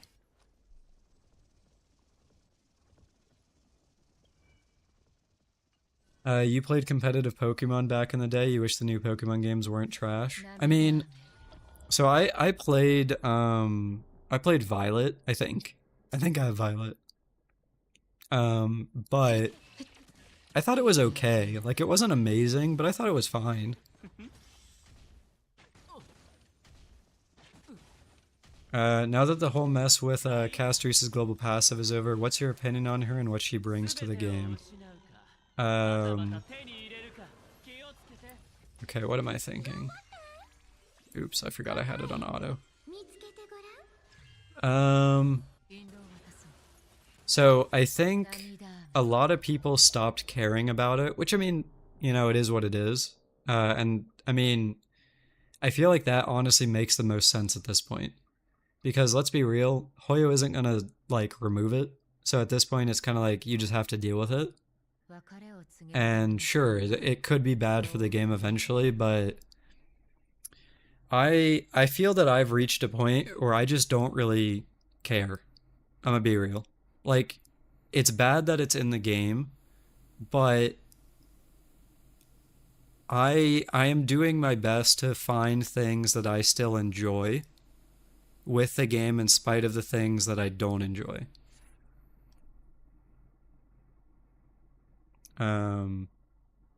Wait, hold on. My playlist in the background. Can you guys hear audio? If you can, that is not good. Or sorry, music. If you guys can hear music on YouTube, that is not good. Not on YouTube? Okay. Thank God. Okay. Because that is a very quick way to get demonetized. On YouTube, I apologize, but I can't actually link you my playlist because I use my liked videos on YouTube as my playlist. I should honestly make a stream playlist at some point, and that way I could actually give it out to anyone that wanted it, but for the time being, it's just kind of my liked videos. So I'm sorry I can't really share it, but YouTube used to actually let you share your liked videos, but they don't anymore. So yeah, it's kind of annoying. Anyway, to finish what I was saying about Casterese, I'm sorry, Truckcoon, I got a little bit distracted. Basically, at this point, I'm trying to find whatever I can with the game to enjoy. And while I dislike the idea of a global passive, at the end of the day, does it mess with my enjoyment right now? No. Because honestly, what I've decided, so I've decided 3 things. For one, I will never use Casterese in a YouTube video. I will also never play her on stream. And I will also, if I die on stream and like the global passive revives me or whatever, then I'll just quit out and redo it. So like, I can just kind of ignore it for content, and I think that's the best thing I can do because I'm someone against the idea of global passives. but I also don't want to let global passive stop me from getting a character that I like and just wanted to play. I'll just get them for myself and play them in my own time, if that makes any sense.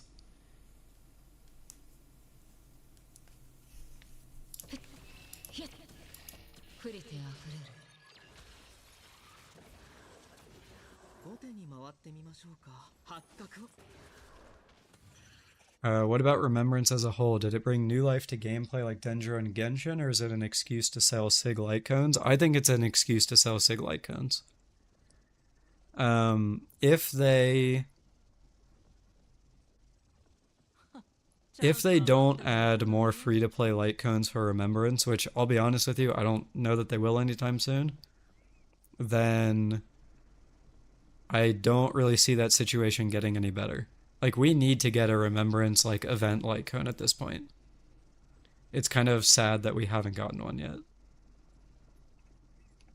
Like, let's be real here, guys. Like, it says something when Castorisa's second best light cone is a Bailu light cone. Like, it's literally not even on her path. Like, that's just nuts. Like, what are we doing? Like, I don't know who at Hoyo let that slide. I mean, probably their business department, but like, come on, man. Oh, I did say second best. I guess the BP one is technically the second best, but I mean, that one also you have to spend money on, so. You like some of my opinions? Have I thought of doing React content streams? I'll be honest with you, Bugbite. I don't think I have a big enough audience for that to be sustainable. I mean, there's only 30 people watching right now on YouTube, so it doesn't really make sense to do like reaction stuff. I think it makes a lot more sense to just kind of do what I'm best at, which is just talking with chat. So.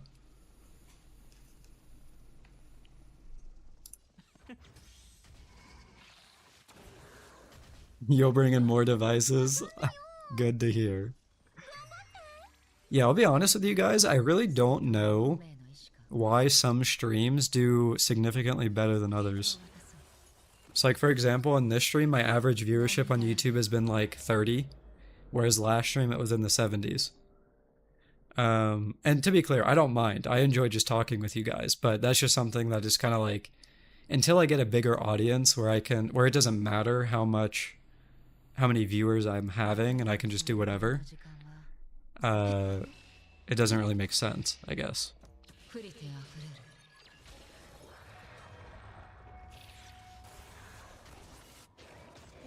Red on Twitch, thanks for the follow, dude. I appreciate that. Although I think you're also in YouTube chat, so either way. Thanks for the follow.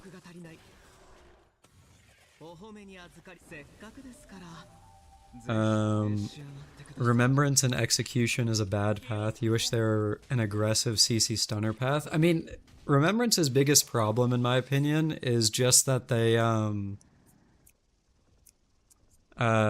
do everything. Like, we have a support, we have DPS, and we have a healer coming soon. Like, does that really make sense? Not really, but yeah. You hope I get the audience I deserve. I'm mad entertaining in videos and streams, so I appreciate that. I mean, at the end of the day, it's slow progress. I don't know if you guys ever pay attention to the views I get on YouTube, but my average view count for videos has consistently increased over time. So like, my average views of my last 10 videos right now is 37K, I think. Which, compared to when I started, where I was lucky to get, 10K average, I mean, that's insane. And over time, that'll keep going up, whether that's in just YouTube videos or even on streams. Like, it'll happen eventually. It's just a matter of time. I mean, keep in mind, like, I only started content creation in August of last year. So, like, I haven't even been doing this for a year so far. So, I mean, the growth I've had so far has been insane already, and while it would be nice to grow quicker, I'm still pretty happy with where I'm at now. So, and for the record, I appreciate all of you guys watching my videos, watching the streams, all that kind of stuff. So, it means a lot. I never expected to grow at the pace I did by any stretch of the imagination.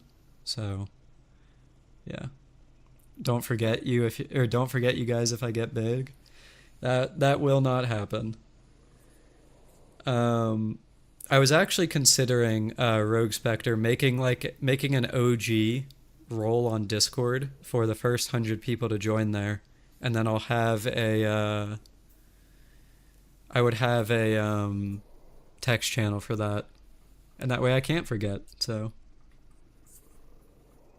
you have good content. I appreciate that. You were there on the first Genshin exploration video. Yeah, Trek-kun, you are an OG of OGs. I really appreciate you sticking around as long as you have. There's been some that have kind of came in and out in terms of viewership. Like there was another name I remember is there's a viewer called Stella, and they were really active on my early videos, and then they quit HSR, so they kind of don't watch anymore. But they've popped in every now and again, which is nice to see. So like I mean, this might seem crazy, right? Like you guys probably don't think about this as viewers, but like content creators do remember you guys. Like it doesn't matter how big a content creator is, like just mentally, people will always remember the names and stuff like that that they see relatively often. So even if you guys think that you're not being noticed or anything like that, trust me, you still get noticed, whether it's in a YouTube comment, on a stream, anything like that. So 涙雨触れてあふれ your name's easy to remember. I would say so, yeah.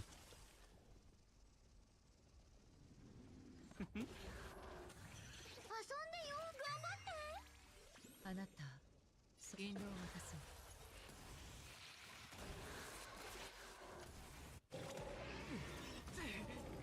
You can never fathom someone you like watching remembering you. Trust me, it happens more often than you'd realize. 触れてあふれ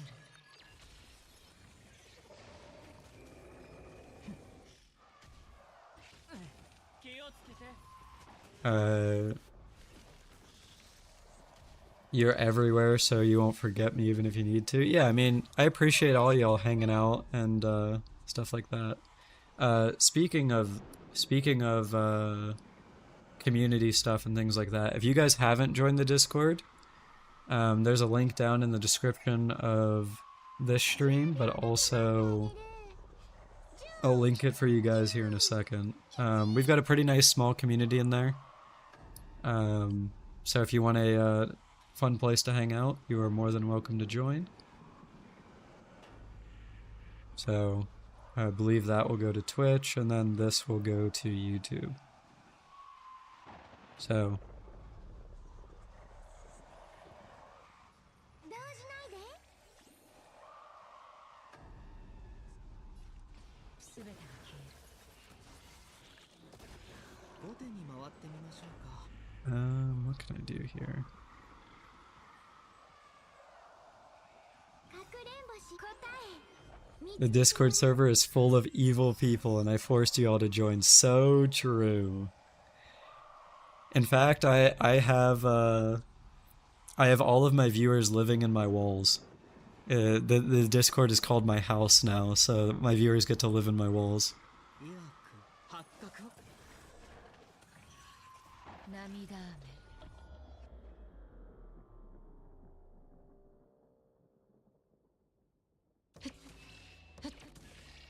触れてあふれる Did I pull Jiaocho voluntarily or did Hoyo make me? So last stream, okay, so full context, there's another content creator by the name of HSR. If you haven't seen his content before, I highly recommend you check it out. 三度思い But last stream, him and I are friends, and last stream he popped in as I was talking about Jiaocho, and he donated for me to get him, so that's why.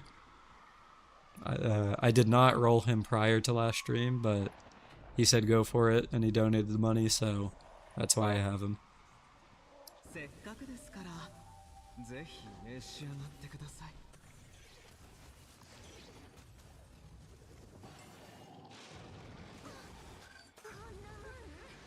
サイは投げすべてを失うかはたまた手に入れるか気をつけて Of the 3 Hoyo games, you prefer the weapon system in Genshin since it doesn't restrict what a character can be. You can have a bow DPS, a sword support. Yeah, so I actually really agree with that, Truck-kun. I think that's definitely a huge benefit that Genshin has over both ZZZ and HSR, but yeah. You don't like his design, but you have E2 Acheron? Yeah, I mean, I'll be honest with you, I don't like his design a whole lot either.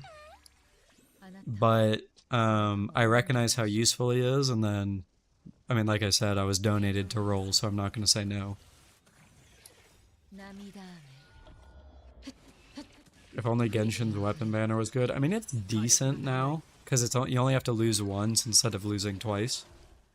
I mean, could it be better? Of course it could. It could be guaranteed like Wuwa is, for example. But, yeah. 答え見つけてごらん。全てが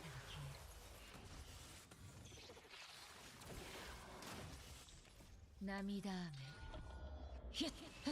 At least Genshin has really good 4-star weapons. That's also true. I mean, to be fair, to be completely fair, ZZZ has really good 4-star weapons too. Like, for stunners, you have the one where, I forget what it's called, but it's the one where, like, you see the butt of, like, a bunny or something like that. And then they have Starlight Engine for DPS and stuff like that. HSR is a bit different. Like, they really want you to have their SIG. But, I mean, in Genshin, not only are general 4-stars weapon cracked, but you can always run Fav. So...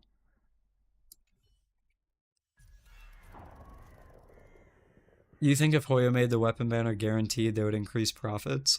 I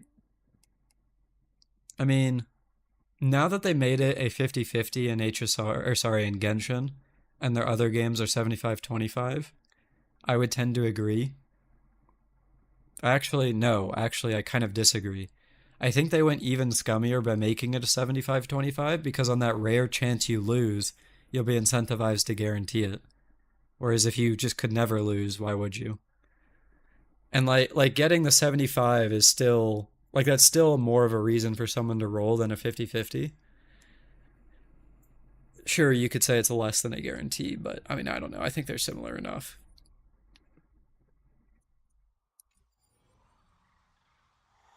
Alright. So Yunli kind of smoked Hule on the 3rd difficulty. I'm curious what will happen on this one. You've won 5 light cones in a row and you're terrified to pull for another. What happened for me? Alright, I think I remember losing to Welt's light cone sometime recently. But I don't remember what I rolled for. Maybe, oh, it might have been... Oh, it was actually Yun Li's light cone. So I think the last time I lost a light cone was 2.4. And then since then, I rolled Fei Zhao's light cone in 2.5.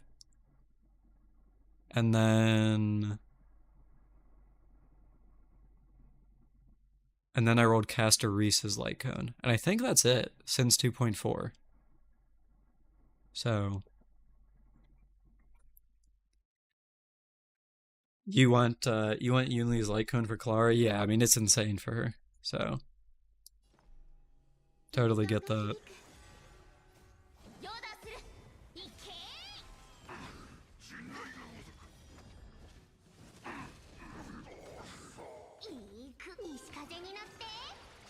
You lost Yunli's light cone to Welt's light cone. It's so bad. Yeah, I mean, losing is awful. It really is, especially when it's like an important light cone, because then it's like, what are you meant to do? But yeah.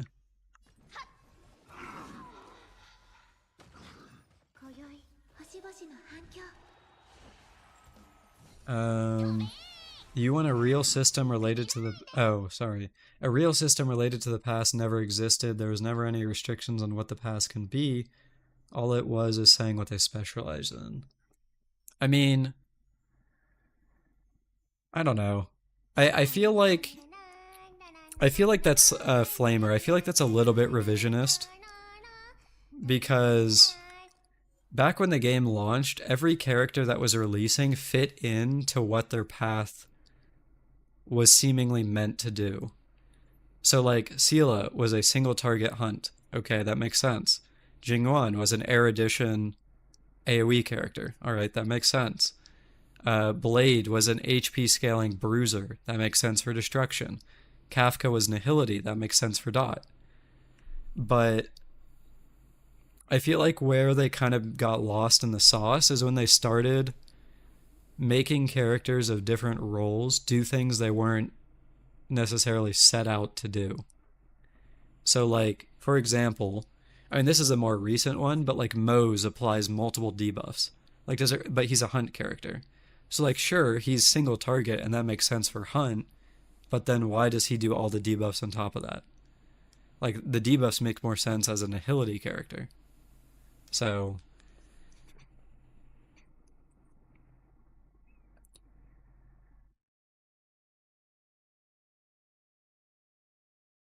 I don't need to hear.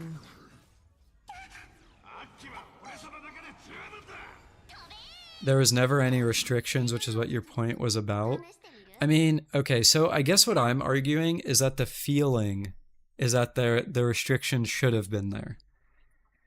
Like, so to give you an idea of like what I mean, right? When Apoc Shadow was released, people were thinking, all right, we're fighting bosses, therefore it should be a single target mode meant for hunt characters. What it actually turned out to be was a break mode.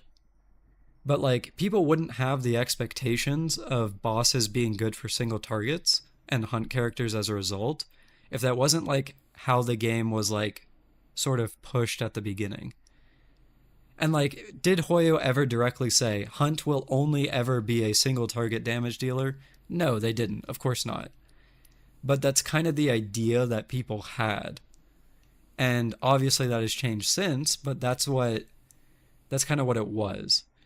And like, you're completely right. It was never like Hoyo said, it's only this and only that and only this. You're right. But what I'm kind of arguing is the feeling that they gave was different. So.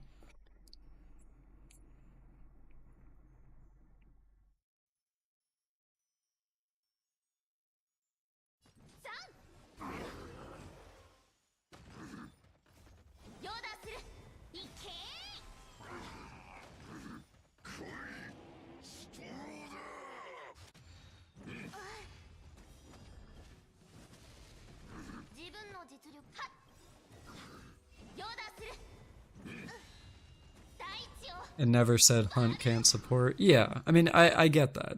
Yeah. You hope Etheria restart sets a precedent where there's no weapon banner and no 50-50? I mean, yeah, you could hope. With Cypher, whether you're single target or AoE doesn't really matter anymore. That's true. Because she, I forget what her gimmick is. It's like she calculates damage or something and then puts that into true damage or something like that. I don't know.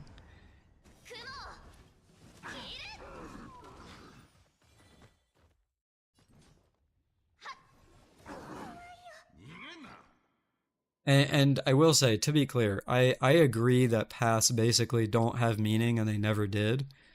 The only thing I'm arguing is that it kind of felt like they did at the beginning. And again, that has been proven since then to not be the case, but that's kind of just the feeling. But anyway.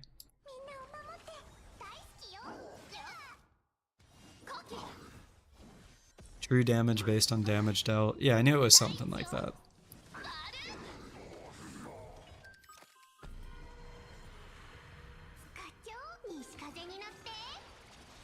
The moment AoE started hitting it just as hard as single target, it lost all meaning. Yeah. I mean, yeah, that makes sense.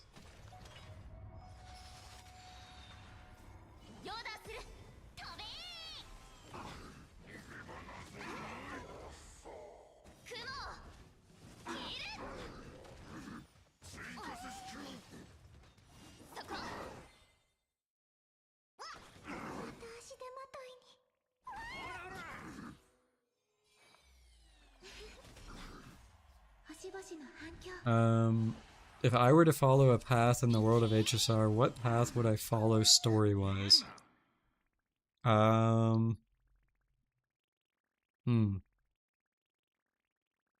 I mean, is it cheesy to say, like, Trailblaze? I mean, because that's kind of like the path that lets you do anything. Like, you just hang out with people on the Express and you explore different worlds. Like, I don't know.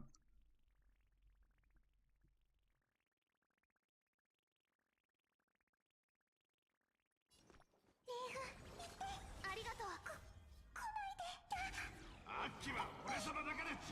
I mean, I guess the quote unquote downside of following the path of Trailblaze is that you're essentially always on the move. Because like if you always have to keep laying the silver rail and you're always on the journey to find a Kivli and stuff like that, then you can get involved in stuff that's kind of like larger than life. But at the same time, I mean, I feel like that would be a pretty interesting life. So Trailblazer hunt as a Galaxy Ranger, yeah, that could definitely be interesting. Yeah. 後期ヨーダする雲を切る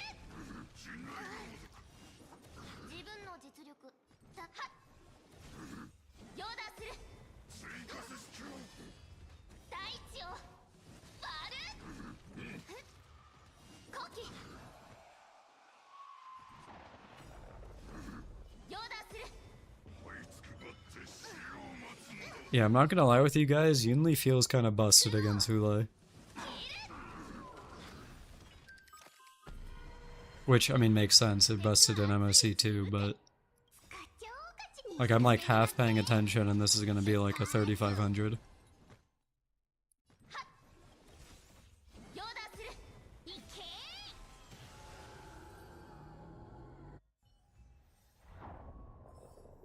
Yeah, I'm gonna be real, that was probably the easiest Apoc we've had in a while.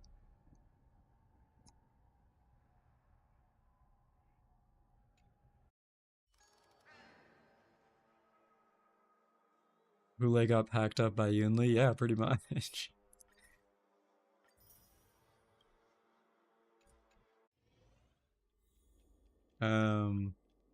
Oh yeah, since we were talking about my Akron build earlier, here it is without any sparkle buffs and stuff like that. It is awful. I spent so long in this domain trying to get pieces and I just couldn't. Like, I can go through them here. Like this one, I mean it has attack, that's nice, but it's still just kind of like meh. This one's fine. I mean, could have rolled higher on crit. Those are low rolls. This is okay, but not amazing. This is bad. This is, again, okay, but not amazing. And then this is the same as the hat. So it's like, you know. I spent such... literally, like, every single day for multiple months, logging in, spending my resin on her domain, and then closing the game, and I just could not get better pieces. And the really sad thing is that I have this piece as a rope, but it's HP, so she can't use it.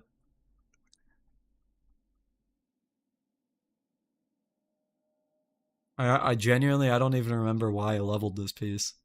But, I mean, it's obviously kind of nuts, just can't use it.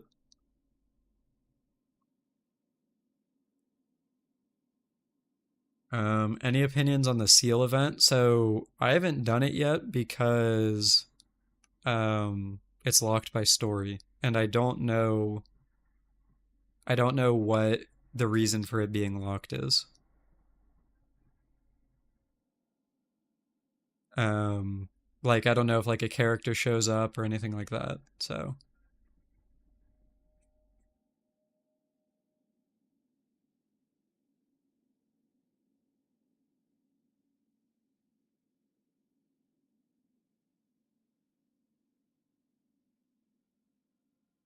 you would run that on Castorise with RMC? I mean, my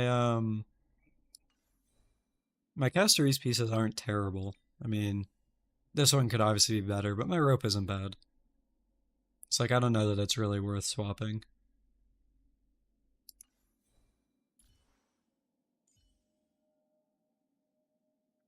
Have any of you guys done the seal event? This one? Like, is there a reason why it's story locked? Like, does, like, I don't know, does the Noxa show up or something? Like, is there some kind of spoiler?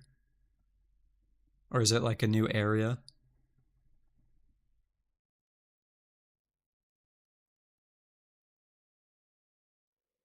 Okay, you don't know why it's locked either. Oh, Cypher was in it. Okay. I mean, that's not really a big deal then, right? Because I mean, I skipped the one in 3.1 with where Hyacine showed up. So if it's just Cypher, I don't mind like auto unlocking it right now. But you talk to some characters, but you skip through. It's so minor, just skip it. All right. How much longer is Castorese's banner? It should be ending soon. Yeah, 3 days. All right. If you guys don't remember any spoilers or anything like that, then I'll just go for it. This will be some free content. From what I saw, this has like PvP or something, right? Like there's like ranks.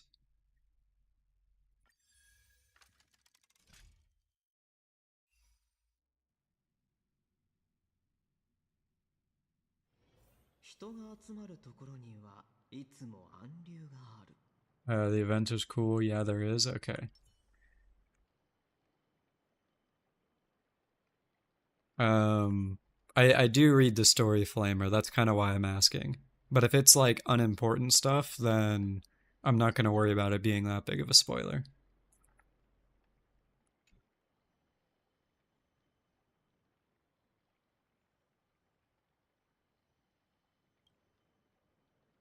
Oh, it is an important thing. Oh, hmm.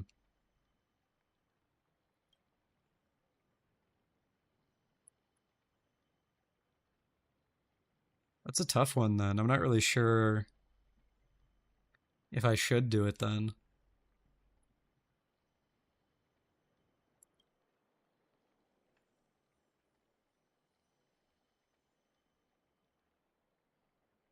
You think Cypher is no match for Cocolia's thighs? Are you a Cocolia fan?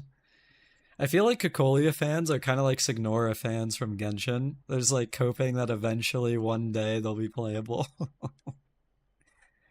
uh,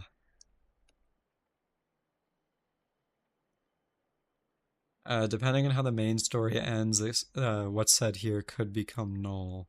Okay. Hmm.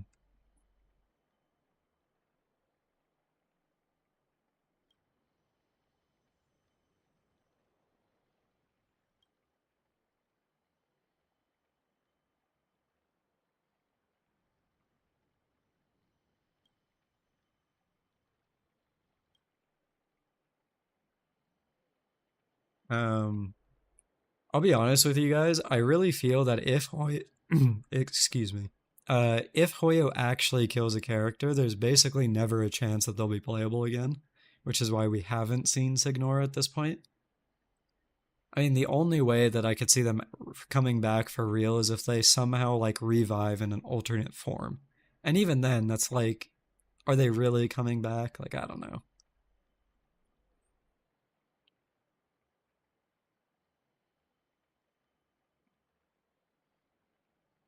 Does he know? What is that supposed to mean, X? Also, welcome back. Nice to see you.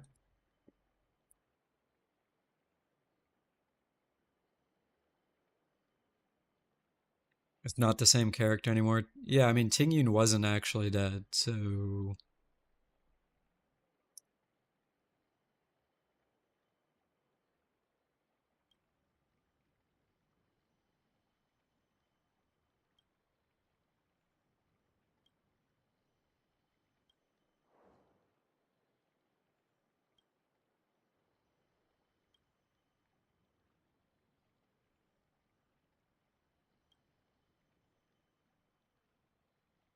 Hoya would totally revive someone for profit, though. I mean, see, that's where I'm like, I don't know, man. Because, like, think of for those of you that play Genshin, Capitano was one of the most hyped characters going into the 5.x patch cycle, and they killed him off. Like, I mean, I guess he's not technically dead because his body is still there, frozen in time because he's immortal or whatever. But like, I still, it still blows my mind that they just let that like free money bag just walk away. Like that's insane to me. Like they would have made so much money by selling Capitano.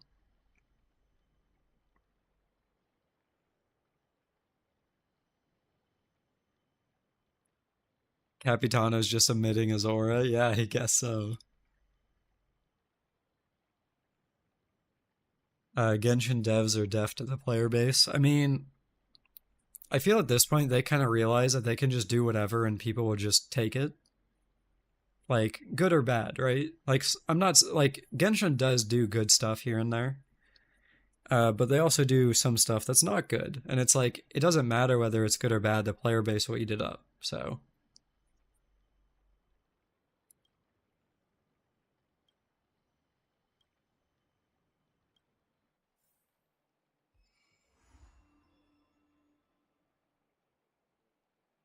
The sales on the Mavica Sit Lolly banner show that they can make money no matter what. Yeah, I mean, didn't they make like 99 million? And that's just off of the sensor tower stuff, which means it's actually a lot more.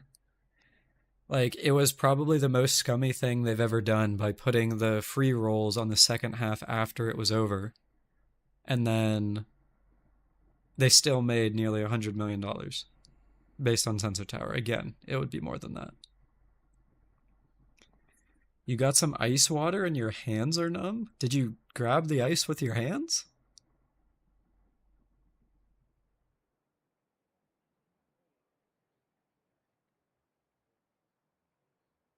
Maybe. Okay. That's funny. Um, you think that ZZZ has the best story out of all the Hoyo games? So, okay, so here is my take on how Hoyo does, or how do I word this? Here's my take on Hoyo's storytelling in total. When Hoyo can focus on one thing, their stories are good. When they have to focus on a lot of things, their stories fall apart. So, for example, earlier in the stream, I talked about the Jet story from Genshin Impact. And for those of you unfamiliar, that entire storyline followed one NPC character and then her interaction in the world, and that was during the Sumeru or the 3.x patch cycle. And that was one of the best stories that they've ever done. And then if you look at ZZZ, like recently they released the Trigger story. It's entirely focused on Trigger. It's a banger. Like a couple months ago, they released the Harumasa story. It's solely focused on Harumasa. It was a banger story. But then you look at when they start doing like broad scope stuff, like for example, Natlin in Genshin, where they had a war, or Amphorius in HSR, where it's like an entire world going to shit. Like everything gets so crazy that they essentially get lost in the plot. When they can focus on one thing, all is well.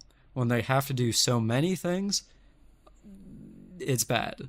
So that's kind of like my take on Hoyoverse storytelling. So, and if you want to know more about my like full thought process on that, I mentioned this earlier in the stream, but I'll be releasing a video this coming Friday that'll go over that more.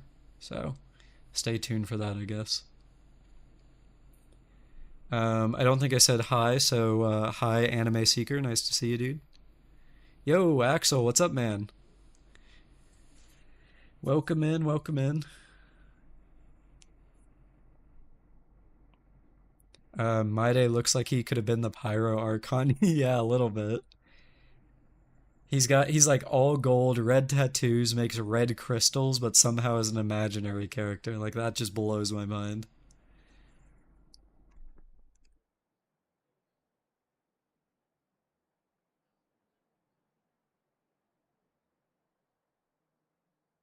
Why do you see me just standing in the game? So I just finished Apoc Shadow, and then I started doing the Seal Slammers event.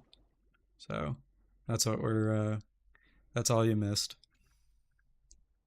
Wua is considered better in storytelling because the focus on the MC and one other character at a time. I kind of agree with that. I mean, I will say, I think that the 1.0 storytelling in Wua was awful. It's gotten better since. Like, Arena Sita is really good.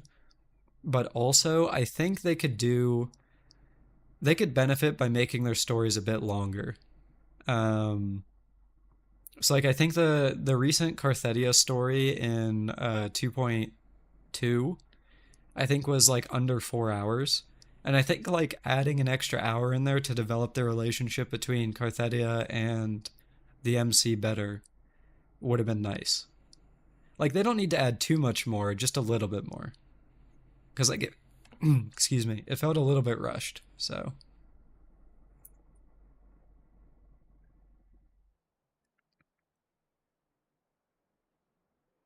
you wish Wua had less MC shipping? I mean, so I think Star Rail does that as well. And I think my only personal problem with, excuse me, my only personal problem with MC shilling is when it's rushed. Like, if you want to slowly develop the relationship between the MC and another character, that is perfectly fine with me. I don't mind that at all. But when it's like you meet them and then literally 10 minutes later they're already simping for the main character, that's where I'm kind of like, eh. Like I don't particularly like that.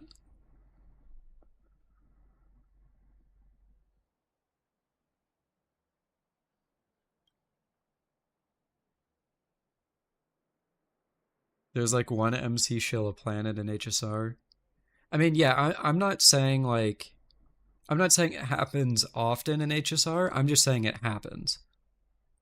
That's all. Like it's definitely nowhere near as bad as it is in Woo by any stretch of the imagination, but it does happen.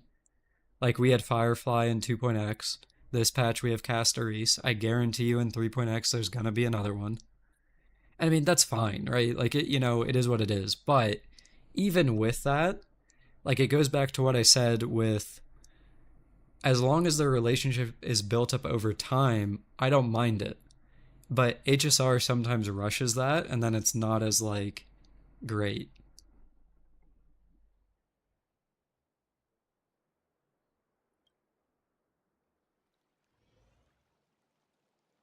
You think the Camellia story had a great plot and build up to it? Um, I mean, she was shown like back in 1.x, I believe. So yeah, I kind of agree with that. That's literally what happened with Firefly, by the way. I mean, did it though? Because like, okay, so think about this, right? We meet Firefly in Penacony. And I say we meet her, obviously we knew her in the past, but we don't know anything about that. So we meet her in Penacony. We go on a date with her, and then we see her get stabbed by the nightmare guy. I forget his name. Um, and then like if you think like remember the cutscene where Firefly got stabbed, right? And remember the main character's reaction to her getting stabbed. Was it really justified? Like, did we know Firefly well enough to where our main character would be freaking out and almost crying over a character we literally just met like a couple days ago? Like, in my eyes, not really. Like, obviously, yes, it's sad. Like, a new character died and that kind of stuff, or at least we thought they died. But, like, oh, that's what you're saying? Okay, cool. Okay, so we're on the same page. What's the purpose of Sparkle in the story except for that dog shit ending? I kind of agree, and I really, really hope that when we go back to Penacony in 3.8, that's something that gets addressed. Because like I think I talked about this last stream actually, but Sparkle got more development in Honkai Third during the collab, like as a character, than she did in HSR, which is the game she's from. Like, what are we doing, man? Like, how does that even happen? So, like, I really, really hope that we, like, in 3.8, she gets more development. They said they'll make Sparkle make sense. I hope so, man.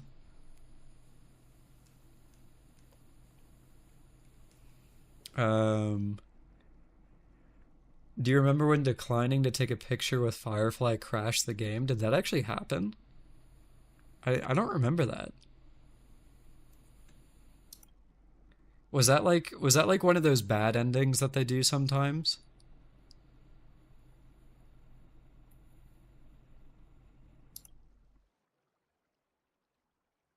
That's probably because the Penacony story was rewritten in the middle of its release. Was it? I mean, like I'm not doubting what you're saying. I genuinely don't know. Like I didn't hear that.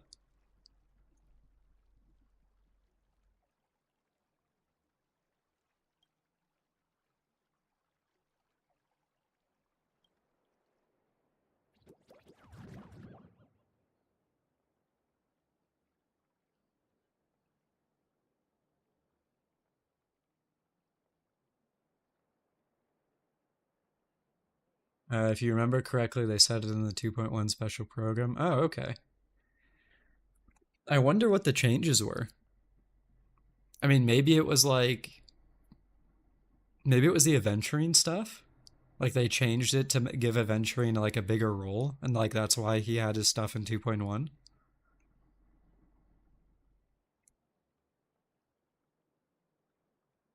I mean that's just me speculating, but I mean that's what immediately comes to mind.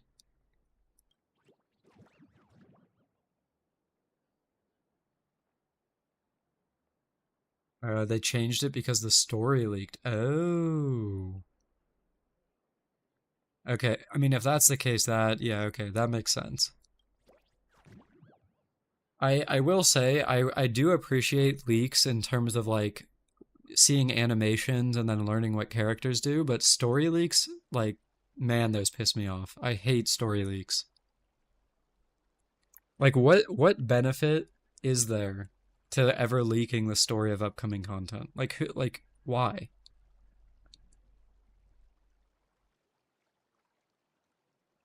I think I might have missed this a bit earlier, but HTX Wizard, thanks for following on Twitch. I appreciate that, man.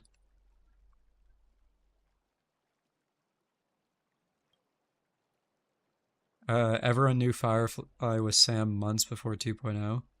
So I actually remember that Truck Coon, but wasn't that because of models? Like I remember it being like people seeing Sam and then people seeing Firefly and then they were like, "Oh, Sam is actually a mecha." And then it was like, "Okay, who would go in the mecha?" Like that's what I remember. But yeah.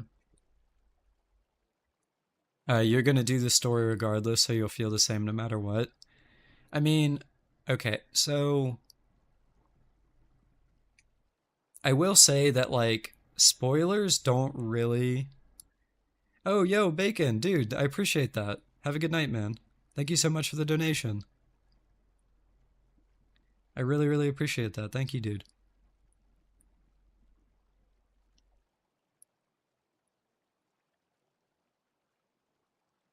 Um, wow, okay, that was a bit of a sidetrack. Well, thank you again. I appreciate that.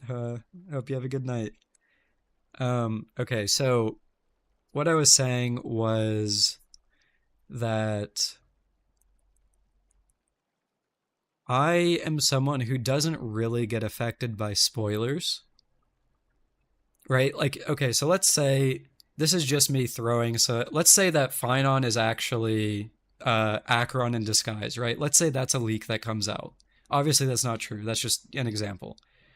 Um, if I read that on like a leak, that doesn't bother me because I want to know how we got to the point where we found out that Phynon was actually Acheron, right?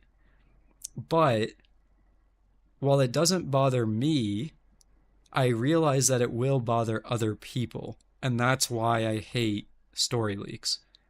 Because like I personally have a friend that gets really bothered by them to the point where it affects their mood because it's like there's someone that's like really invested in the story, then they get spoiled because they're just browsing Twitter and some asshole leaker decided to post on Twitter, and then it just immediately takes them out of the story and that affects them because it's like this was something they're enjoying and then it got ruined for them.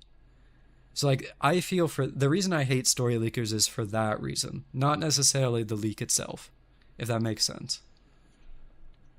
To you it doesn't matter. Yeah, I mean that's fair. It is what it is. Like I said, to me, it's not that big of a deal, but I feel for the people that it does matter to.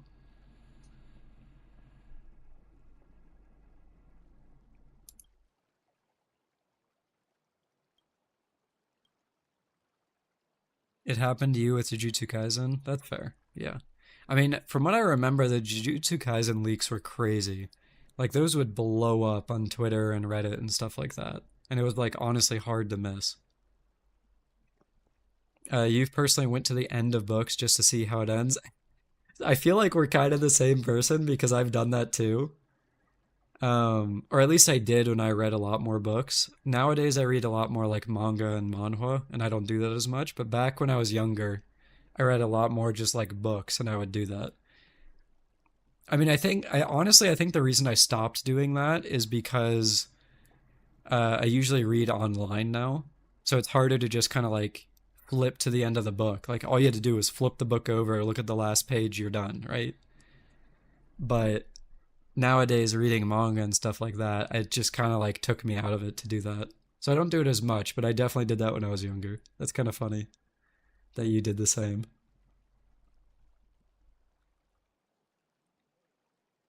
You hate the story leaks, but you know some people like them. We have to dodge them the best we can. Yeah, pretty much. You need to get back into reading manga. I mean, uh, I currently am in the trap where I'm reading a bunch of manhwa, which is like the Korean, or I guess manhwa. I don't know how to pronounce it, but like the Korean or Chinese versions of it. Um, and a lot of that is garbage, and I really need to stop reading it and go back to reading manga because that's just kind of better. But I don't know. Part of my brain enjoys the slop from manhwa. What have you read before, person? Maybe I could recommend some manga to you. Um, the reason I'm not sure how to pronounce it is because there's two versions. There's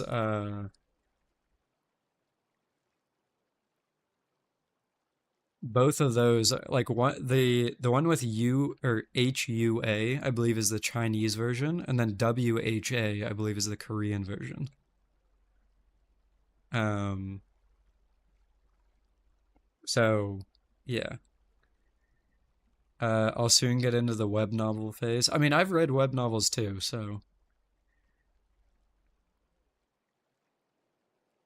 yeah, HWA is Korean, yeah. Recommend any manga. Okay. So this might seem kind of lame as a recommendation, but if you haven't read Tokyo Ghoul, I'm a big fan of that. Some people hate it. It's like, too edgy, that kind of stuff. And also, it definitely, somewhere along the line, it definitely got a bit, uh, it strayed a bit away from what it was intended to be. But I really, really enjoyed the end of it. Like, a lot. It's one of my favorite endings to a manga ever because of the message that it was trying to get across. And like while the author kind of struggled to get the message across in the manga itself, the end of it I felt got that message across like in full, which is why I'm a huge fan of it. Um what else have I read? Vinland Saga is good, although once you hit the second arc it changes. Yeah, do not watch the anime for Tokyo Ghoul. It's very bad. The manga is what you would need to read. Vinland Saga Arc 2 kind of changes what it is a lot. You go from like action to less action, but still very interesting. That's a really good one. I'm trying to think of some. It's been a while since I've read um, manga, so I need to remember. Let me see. I used to have like a folder in my browser. Let me see if I can find it. Hoseki no Kuni is a good one. I really like that. If you haven't read Free Run would be really good. Blame is really good. Blame exclamation point. Tsuki ga Kure is pretty good.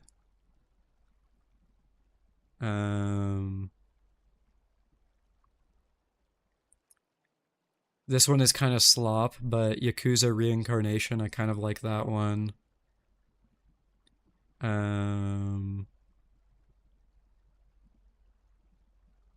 Trying to think of some other ones.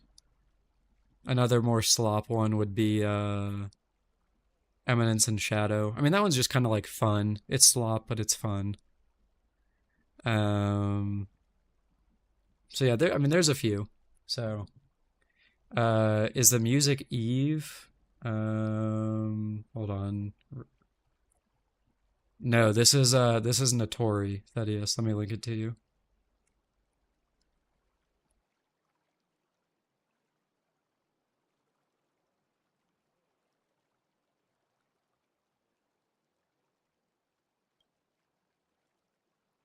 But yeah, person, those are the ones that I could think of off the top of my head. So if you haven't read any of them, I'd recommend most of them. So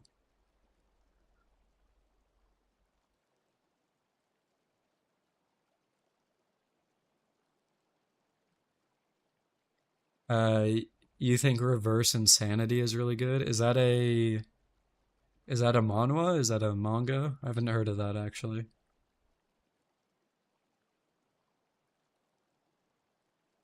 Um oh, is that a web novel?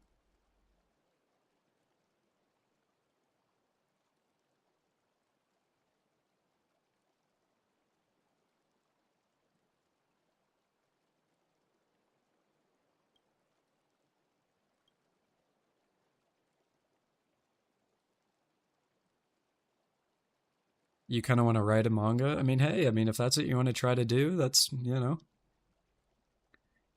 And you do have to, you also have to be somewhat talented at art as well if you want to give that a shot, though. I mean, I guess you don't technically.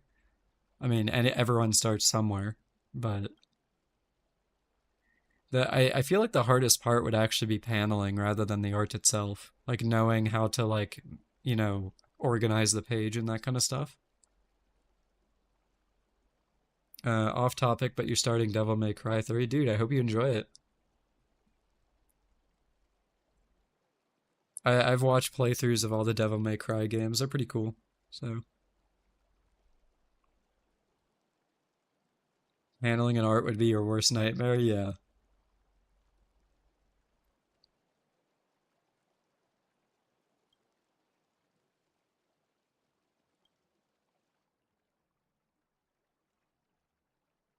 Or you literally just beat Devil May Cry 1. Is there a reason you skipped 2?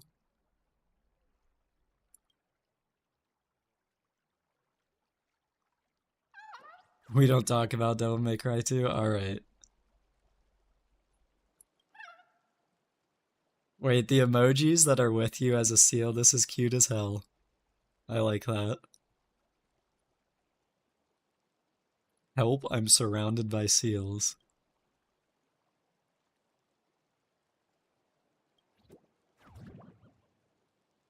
Oh, they they even did like wobbly sound effects. That's awesome.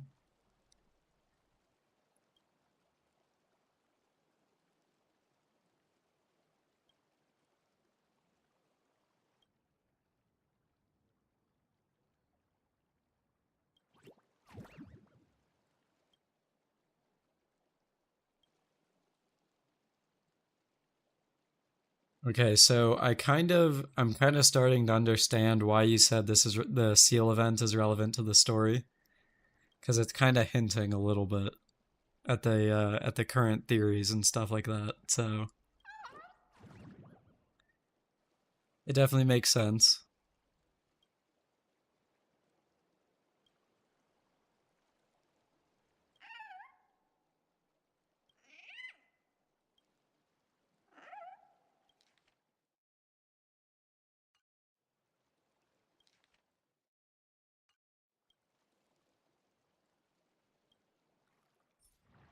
All right, so let's see. How do you actually play this game? Is this like bouncing or like, what do you do? Defeat the enemy seals. Okay. So you have attack and HP, alright. You drag to launch.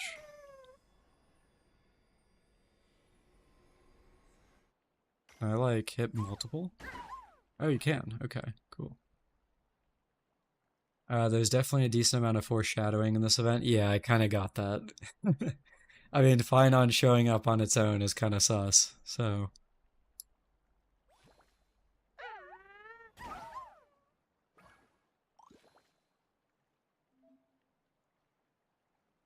So after each baby seal can only take one action per round. Alright. So now you just do your other ones.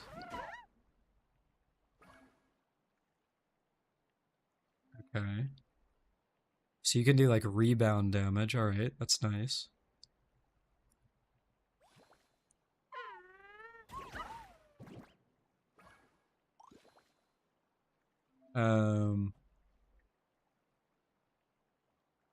There's an Angry Mango reference in the event. Oh, okay.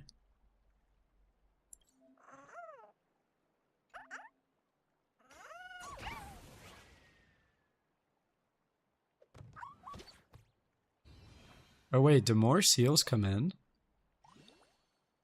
I guess it's like infinitely respawning or something like that. Is it just point based? Or maybe, oh no, it's first to 4. Okay. They respawn. Okay. Also, hey, what's up, Sin? How's it going?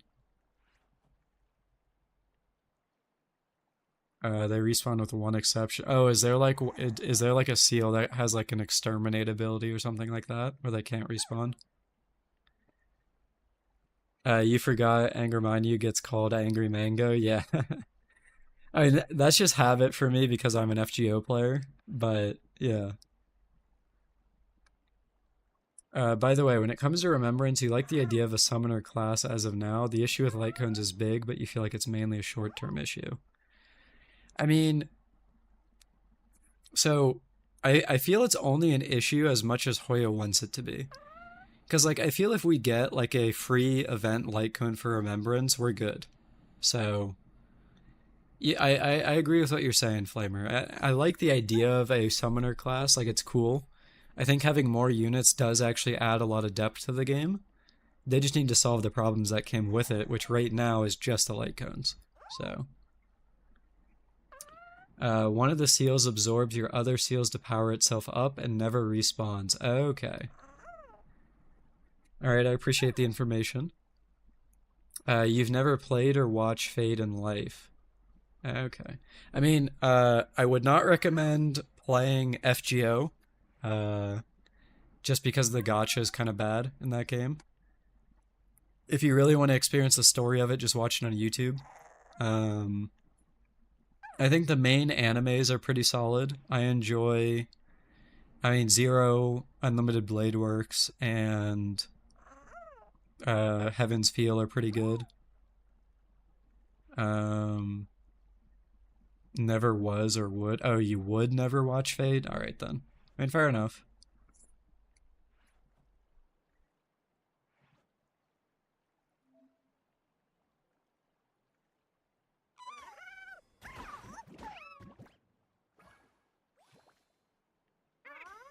Casteris could have been the destruction DPS with the summon and nothing changes. That's true. Oh, you would never play FGO? Good, yeah. I mean, I will say, the story is unironically good, it's just the game itself, with the gacha attached to it, is not awesome. On paper, Fate should be an absolutely peak story, yet every time I watch one of the animes, it ticks you off in some way. I mean, that's understandable. Like, they're not perfect stories.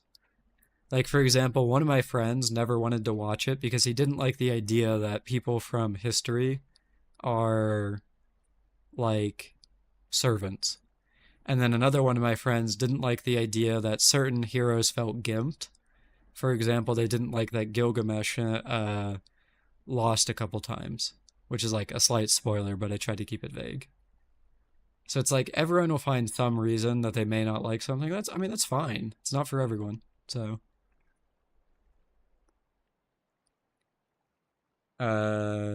you think FGO's story is pretty good from Babylon onwards? I mean, I would say Camelot onwards. I mean, but that's, I mean, subjective. Personally, I enjoyed Camelot, but not everyone does. So,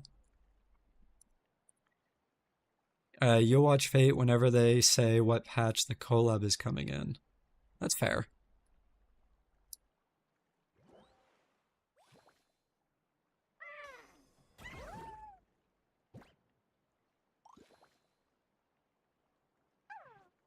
Fate Zero's peak. So, we one of my viewers that was in here earlier, L, or I think it was L, or maybe it was someone else, didn't like Zero, but they liked the other one. And then another person, another one of my viewers liked the other ones but didn't like Zero, so they were having a discussion about that. Wait, Cypher buffed again? Oh shit, did the leaks come out already? V4 or whatever? Let me check. Um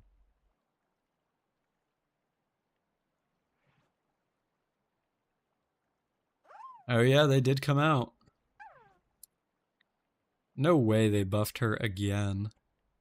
Oh wow, they literally doubled her damage with her ult. Okay. Yep, that's awesome. Wait, these are like massive buffs.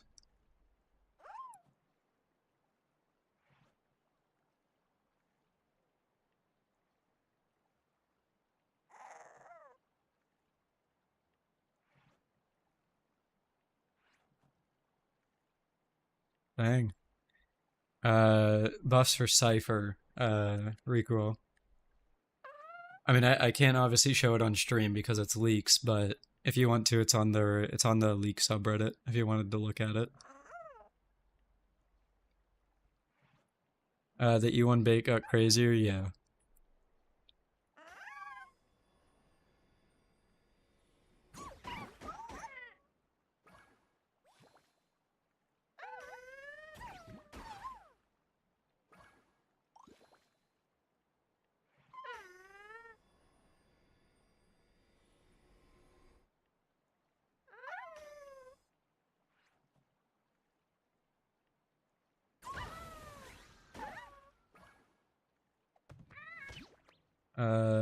This game is so. Oh, do you mean the Seal Slammers, Gabby Maru?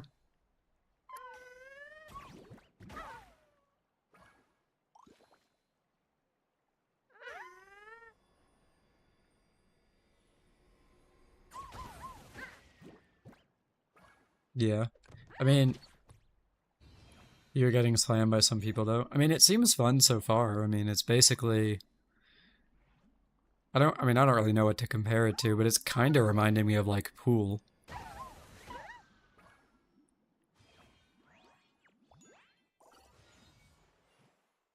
Thoughts on Cypher's thighs, bro? Rogue Spectre, you are so down bad for Cypher. It is unreal.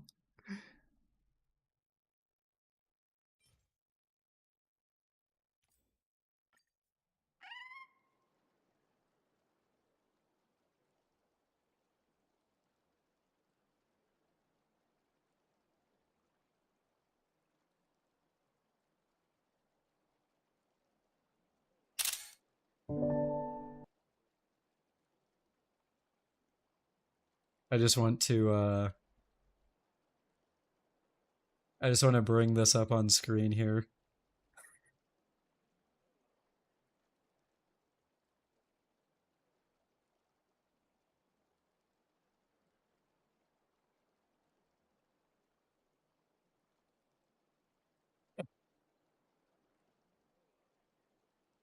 Oh my god.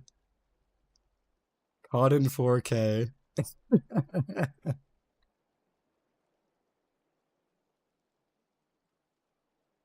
Based as hell. I can't lie. Unbelievably based.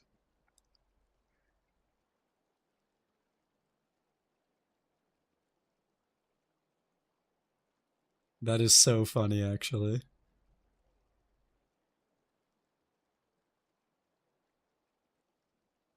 I think you know what? That's gonna go down here for a bit. That is too funny.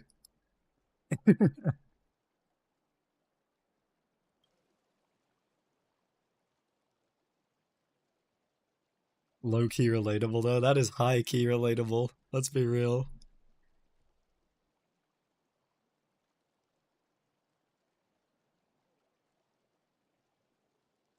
Hold on, hold on, hold on.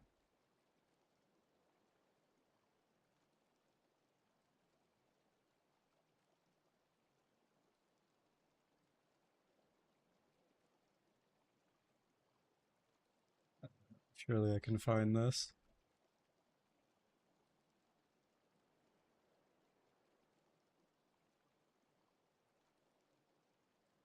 I can't find a picture of her model in game. Damn. I was gonna throw that up there.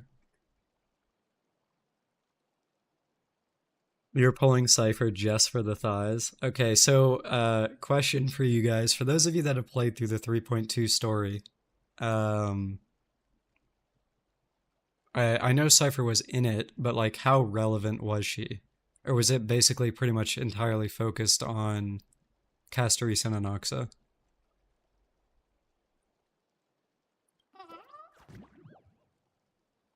Because like I'll be honest with you guys, I'm not sure like how many people are just like gooning over Castor or Cypher, or how many people actually like her from the story. You think it was just like one cutscene? Okay. So probably leaning more towards the gooner side if we can okay, if we can take a guess here. She's not that relevant story-wise. It's mostly just to set her up as a major character going forward. Okay. I mean, I can imagine that she'll show up in 3.3 as the main, like the main character for that one, because I mean that's the patch they're selling her. So, you got Castoris, dude. Bryson, congrats.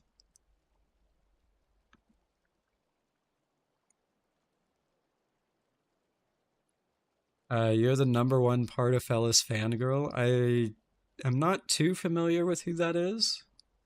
Partafellis? Oh, from Honkai 3rd. Okay, I recognize this character. Okay, that makes sense. Yeah, yeah, yeah, yeah, yeah. Most of my experience with Honkai 3rd is from like YouTube videos and stuff like that. So the lore and stuff is only what I see, not necessarily like stuff I know from playing myself. So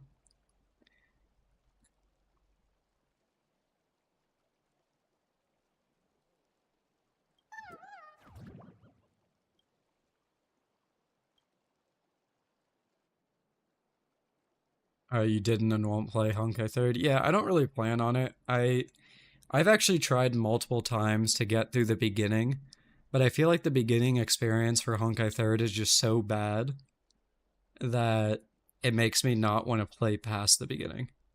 And like I know that this later story does get really good. Like I know it does. But the beginning, I don't know. I couldn't make it through. I mean, I was able to get through Wua's story person because even though the main story of 1.0 was bad, I still had a world to explore and the combat was fun. But like in Honkai 3rd, you don't really get the development of combat until much later after the beginning. At least that was my experience. It has been a while. They could have improved it. So yo, Bry, thanks for the follow on Twitch. I appreciate that. I think we're getting close to 100 subs on Twitch, so it'll be cool to hit that. Let me see. Yeah, we're at 86 actually. Not bad, not bad. As a Punishing Gray Raven player, your taste in games isn't trustable. That's fair. I have a few people in my Discord that are pretty big fans of PGR as well, so like you're not alone. And I mean, from what I've seen, you can do cool stuff with PGR, so yeah. Like the gameplay does seem cool. Like what's that? There's that character that looks like Acheron, I forget her name. Uh she's like black and white, has the katana pull as her ult animation. I forget her name, but yeah, Alpha. Yeah, yeah, yeah. I think so. You got cast recent 20 pulls, dude. Congrats. That's awesome. You want to play PGR so badly, but your tablet is a potato. I mean, uh, is a tablet all you have? Because I think maybe it like you wouldn't you be able to run it on like BlueStacks or like some other emulator or something like that? I don't know if it has a PC client or not, but hopefully you can get an Oxa. That'd be awesome. Yeah. I mean, yeah. I think I mentioned this earlier, but I still don't really know what my next polling plan is. I'm considering polling for Hyacine just because I know she's going to be good for Blade, and Blade is one of my favorites. But at the same time, I'm also considering just saving and then going for the Fate characters. So,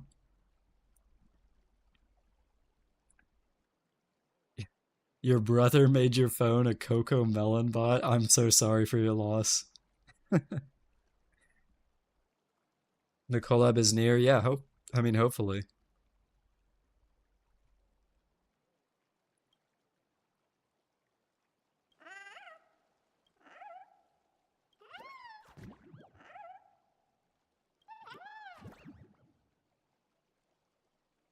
I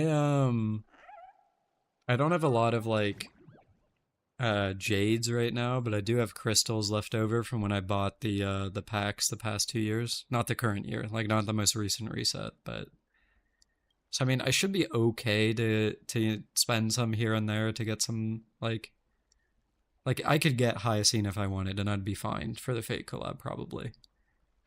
But I can't go like too crazy if I don't want to spend any money. So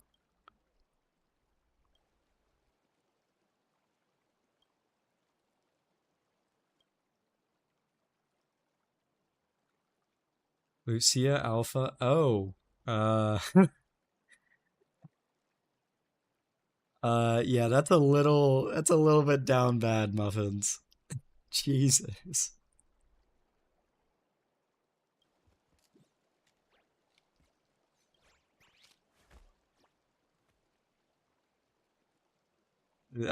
It's all good, but even possessed, okay. Lucia ended up getting you. That's who sent the message. It was actually her.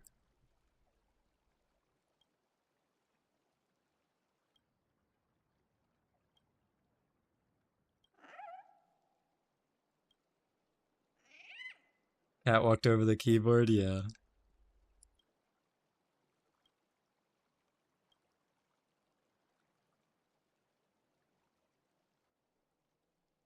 Oh, hello, Hyacine. What are these people wearing in the back? Those are some wild shades.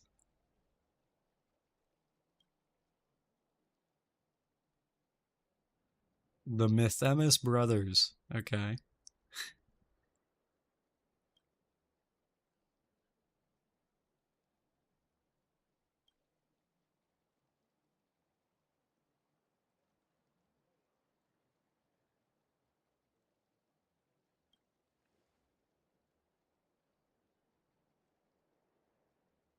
They could just have every collab happen with Sparkle because she can go to other universes. I mean, they do have that as a backup, but like, let's be real.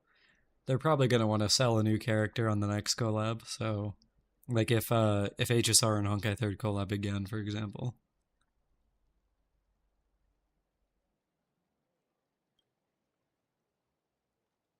You're a fan of Hyacine's design? I kinda like it. I mean, people compare her to Barbara from Genshin, but I don't know. I feel it's different enough that I don't mind it. And I also never like disliked uh I never disliked Barbara and Genshin either way, so it's like I mean it's fine. It's gonna be so weird having Saber chilling on the train after that collab and no one mentioning it since he won't be canon. Yeah, one of my friends is actually the same boat as you, Truck-kun, where any collab that happens, they don't particularly like because it always brings in weird stuff with the lore. And then, like, I kind of get it because, like, think about it, right? If we're in Amphorius until 3.7, the Fate Club has to happen at some point. So, like, if we're stuck on Amphorius, but then we're meeting Emiya and Saber or whatever, like, how are they going to even remotely fit in unless they do, like, oh, this happened months ago before Amphorius or anything like that? Make it an interlude? Yeah, I mean, I guess they could.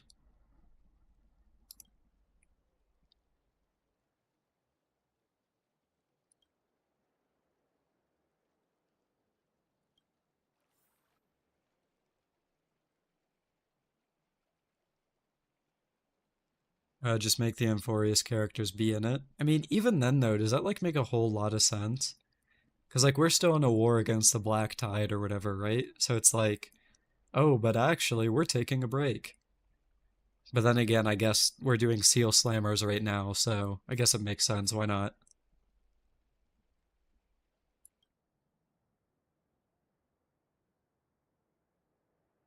You're here because Hissy didn't play Roblox with you? Damn.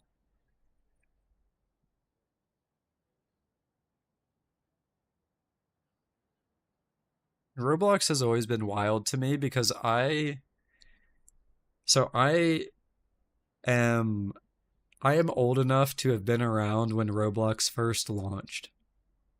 So it's really weird to me seeing how it's developed over time to what how massive it is now, to where it's just like the whole younger generation is playing it. People are running businesses off of it. Like, it's wild to me. Damn, I'm a dinosaur. All right, my bad. Uh,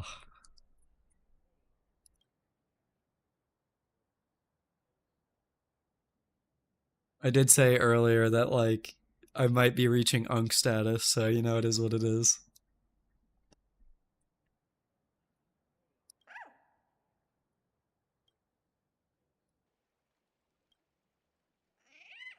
What up, Unk? Yeah, there you go.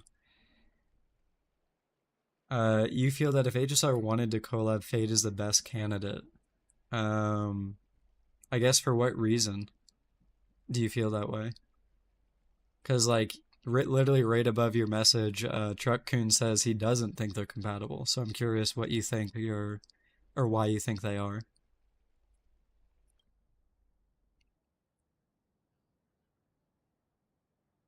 Your AC stopped functioning? Oh no. That is not good.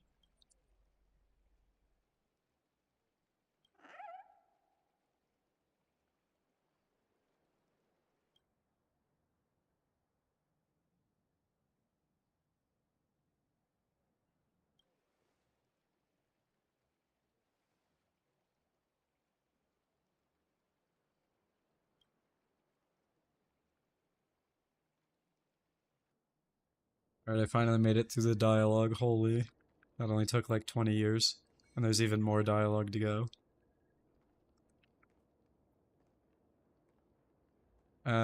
Simply put, Honkai Star Rail settings is the entire Honkai universe. Honkai Third is a single world within the universe. In this case, the solar system, and Earth and Genshin is the same. Yeah, I mean, from what I've heard, they're all connected, so... I mean, that was kind of explained, sort of, with the Acheron and Welt conversation back on Penacony, where Welt was like, Acheron was like, I'm not the person you knew. So...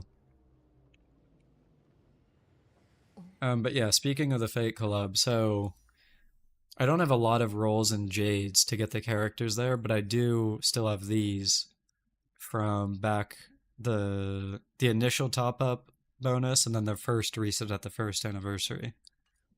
So like I can get like probably one character between now and that collab, but if I want to get both characters, then I need to save this. And that's assuming I don't want to spend, which currently I'm leaning towards no.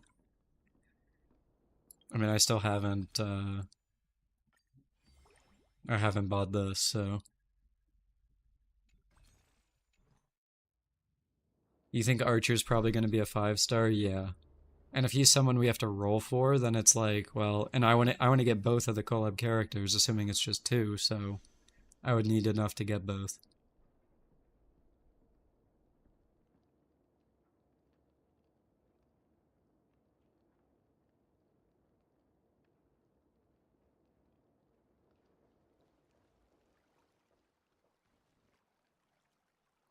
What should you save for? I mean, it entirely depends on what your account needs. Like, do you need a sustain? Save for a sustain. Like at Hyacine, if you need a support, save for a tribute rerun. If you don't have any of the characters getting buffed, you could also consider that. Um, like, I don't know if you ever rolled for Jingli or Blade, but I would imagine they're going to be at least mostly playable again, so go for one of them if you like them. We're forgetting that Honkai Impact somehow collabed with Evangelion. Well, also, I mean, to be fair, Evangelion collabs with literally everything. Like, yeah, it's kind of a wild collab, but also it's, they just kind of go for whatever.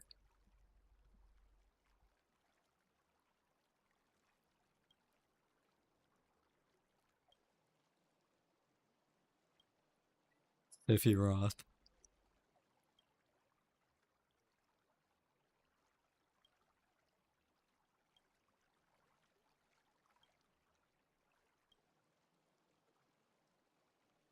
You wish Jingli was playable in game? Yeah, I'm really hoping that the buffs will make her good again. Cause like, she is one of my favorite characters. I mean, that's why she's been my profile picture since I started doing YouTube. So imagine seeing an HSR character in Fortnite because they collab. That would be funny. Like, imagine you have Fine on pulling out the Glock. Like, oh man, that would actually be so funny.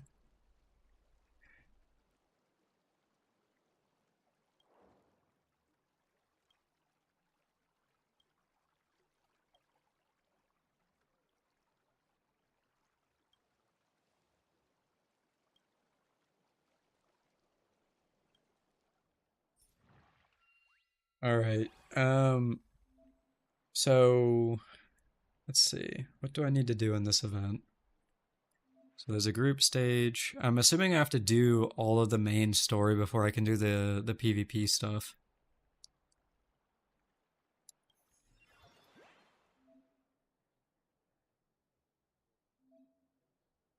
Oh, they force you to buy one? That's kind of annoying.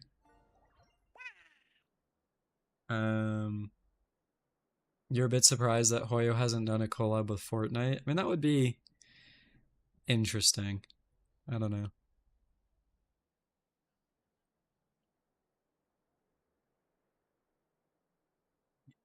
This seal is goaded. I mean, it seems to have decent HP, and then it has the buff, so like I can imagine, yeah. What else do we got here? Okay, so that's personal attack. I mean, that's only good if you get multiple bounces though, so eh.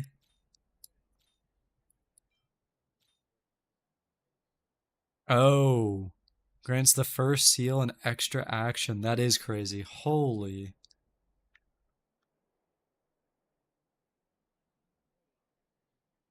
Yeah, I can see why this one is good. So not only are you buffing their attack, you're also literally giving them a second turn. Okay. Um, let's see. Oh, there's healing ones. Okay. It works really well with Bubbles because Bubbles has a buff that activates on any bonus turn. Okay. Let me see. Oh, okay. Yeah, so you could get like 3 turns with Bubbles and then he, I don't know.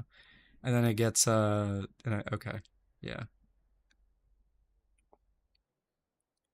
You've been craving Wingstop for 2 months. Why don't you just go then? I mean, unless there's not one in your area. This might seem okay, so this might be a hot take, but Wingstop fries are better than the Wingstop wings. And that's not to say the Wingstop wings aren't good, but their fries and then dipping the fries in ranch, like oh my, that is so good.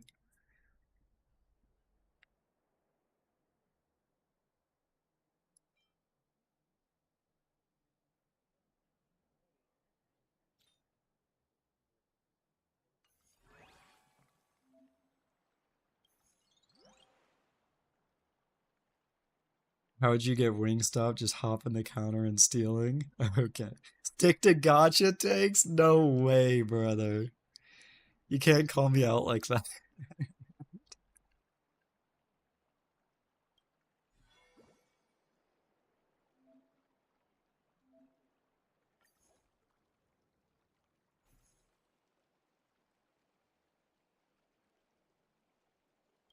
What's wrong with liking fries?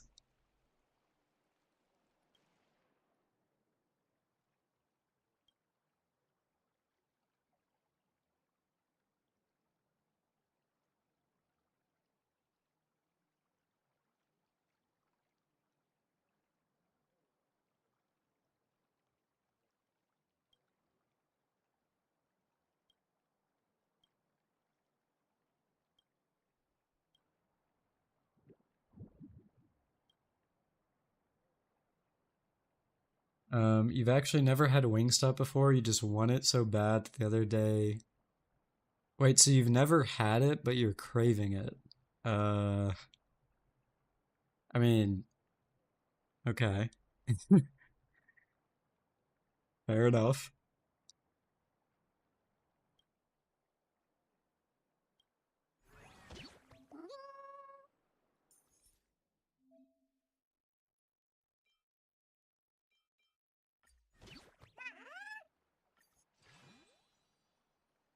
I think, what am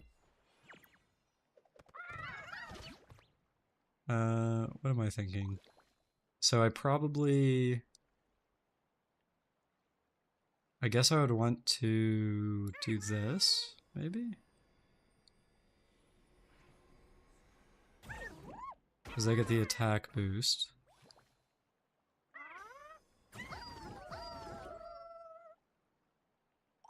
Then...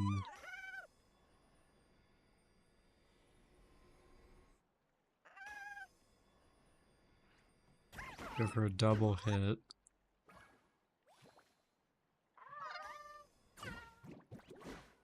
Oh wait, do I have to... Oh, do I have to take their turn first? And then do this one to get the second action? I think I might be misunderstanding how it works.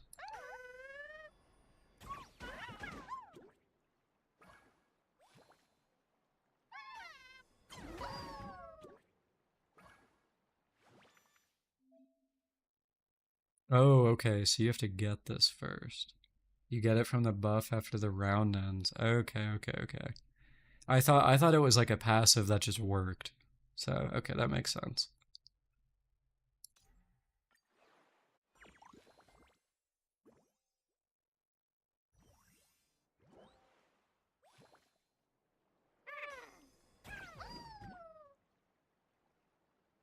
Okay, so here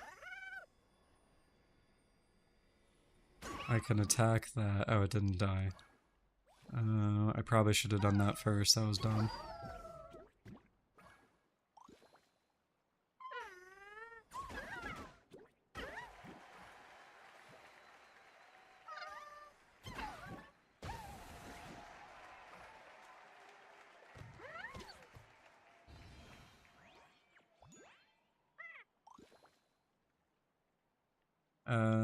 We're gonna be the #1 seal god after this? Okay. I don't know about that.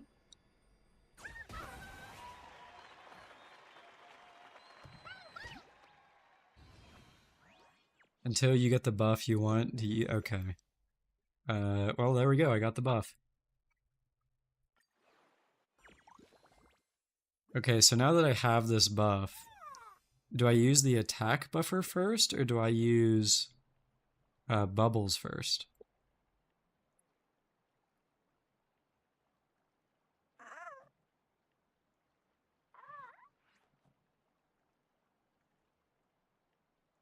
Bubbles first, okay. So let's do this.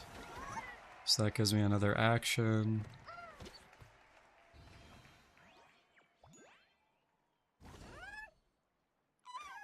Then I could do this. Do I get another action? No. Okay. But that's fine because I can get another one on this next turn.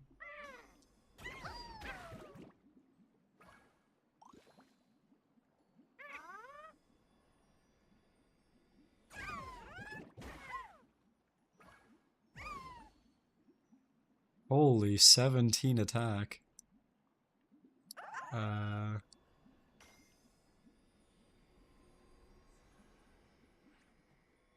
Let's see.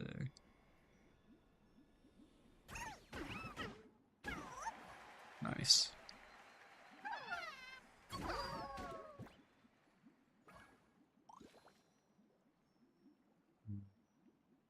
So it's 12. Let's go.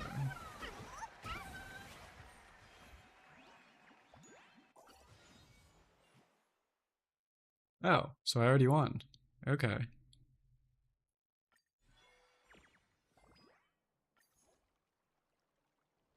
All right. Okay. So this event. All right. I'm starting to get it.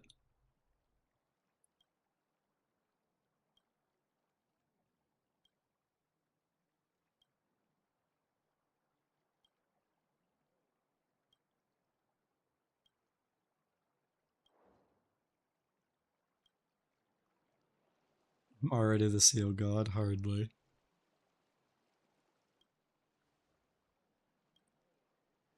All right. So I wasn't actually planning on streaming for too long tonight. So for those of you that have been hanging out, I appreciate it. I think this is probably where I'm going to end it. If you guys have not joined the Discord yet, let me link that to you. Feel free to join. We've got a pretty nice small community.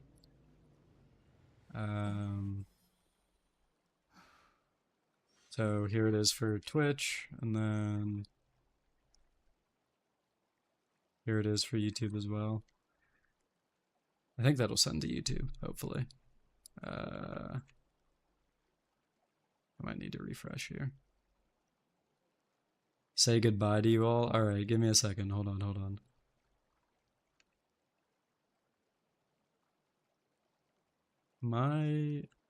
Hold on.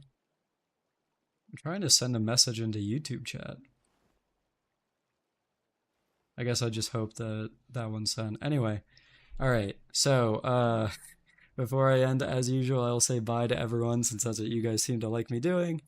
Rogue Spectre, see you later. Thanks for dropping by. Air Fried, nice to meet you. Thanks for hanging out. Thaddeus, good night. Wizmaster, see ya. Hissy, what's up? Thanks. Thanks for coming out. Bye. Axel, see you later. Sin, thanks for hanging out. Flamer, nice to see you. Red Army, thanks for hanging out. I don't think I missed anyone. Yeah, I think that was everyone. All right. See you later. I will be back to streaming again next weekend, and then there will also be a video next Friday, so stay tuned for that. So, yeah. All right. Catch y'all later.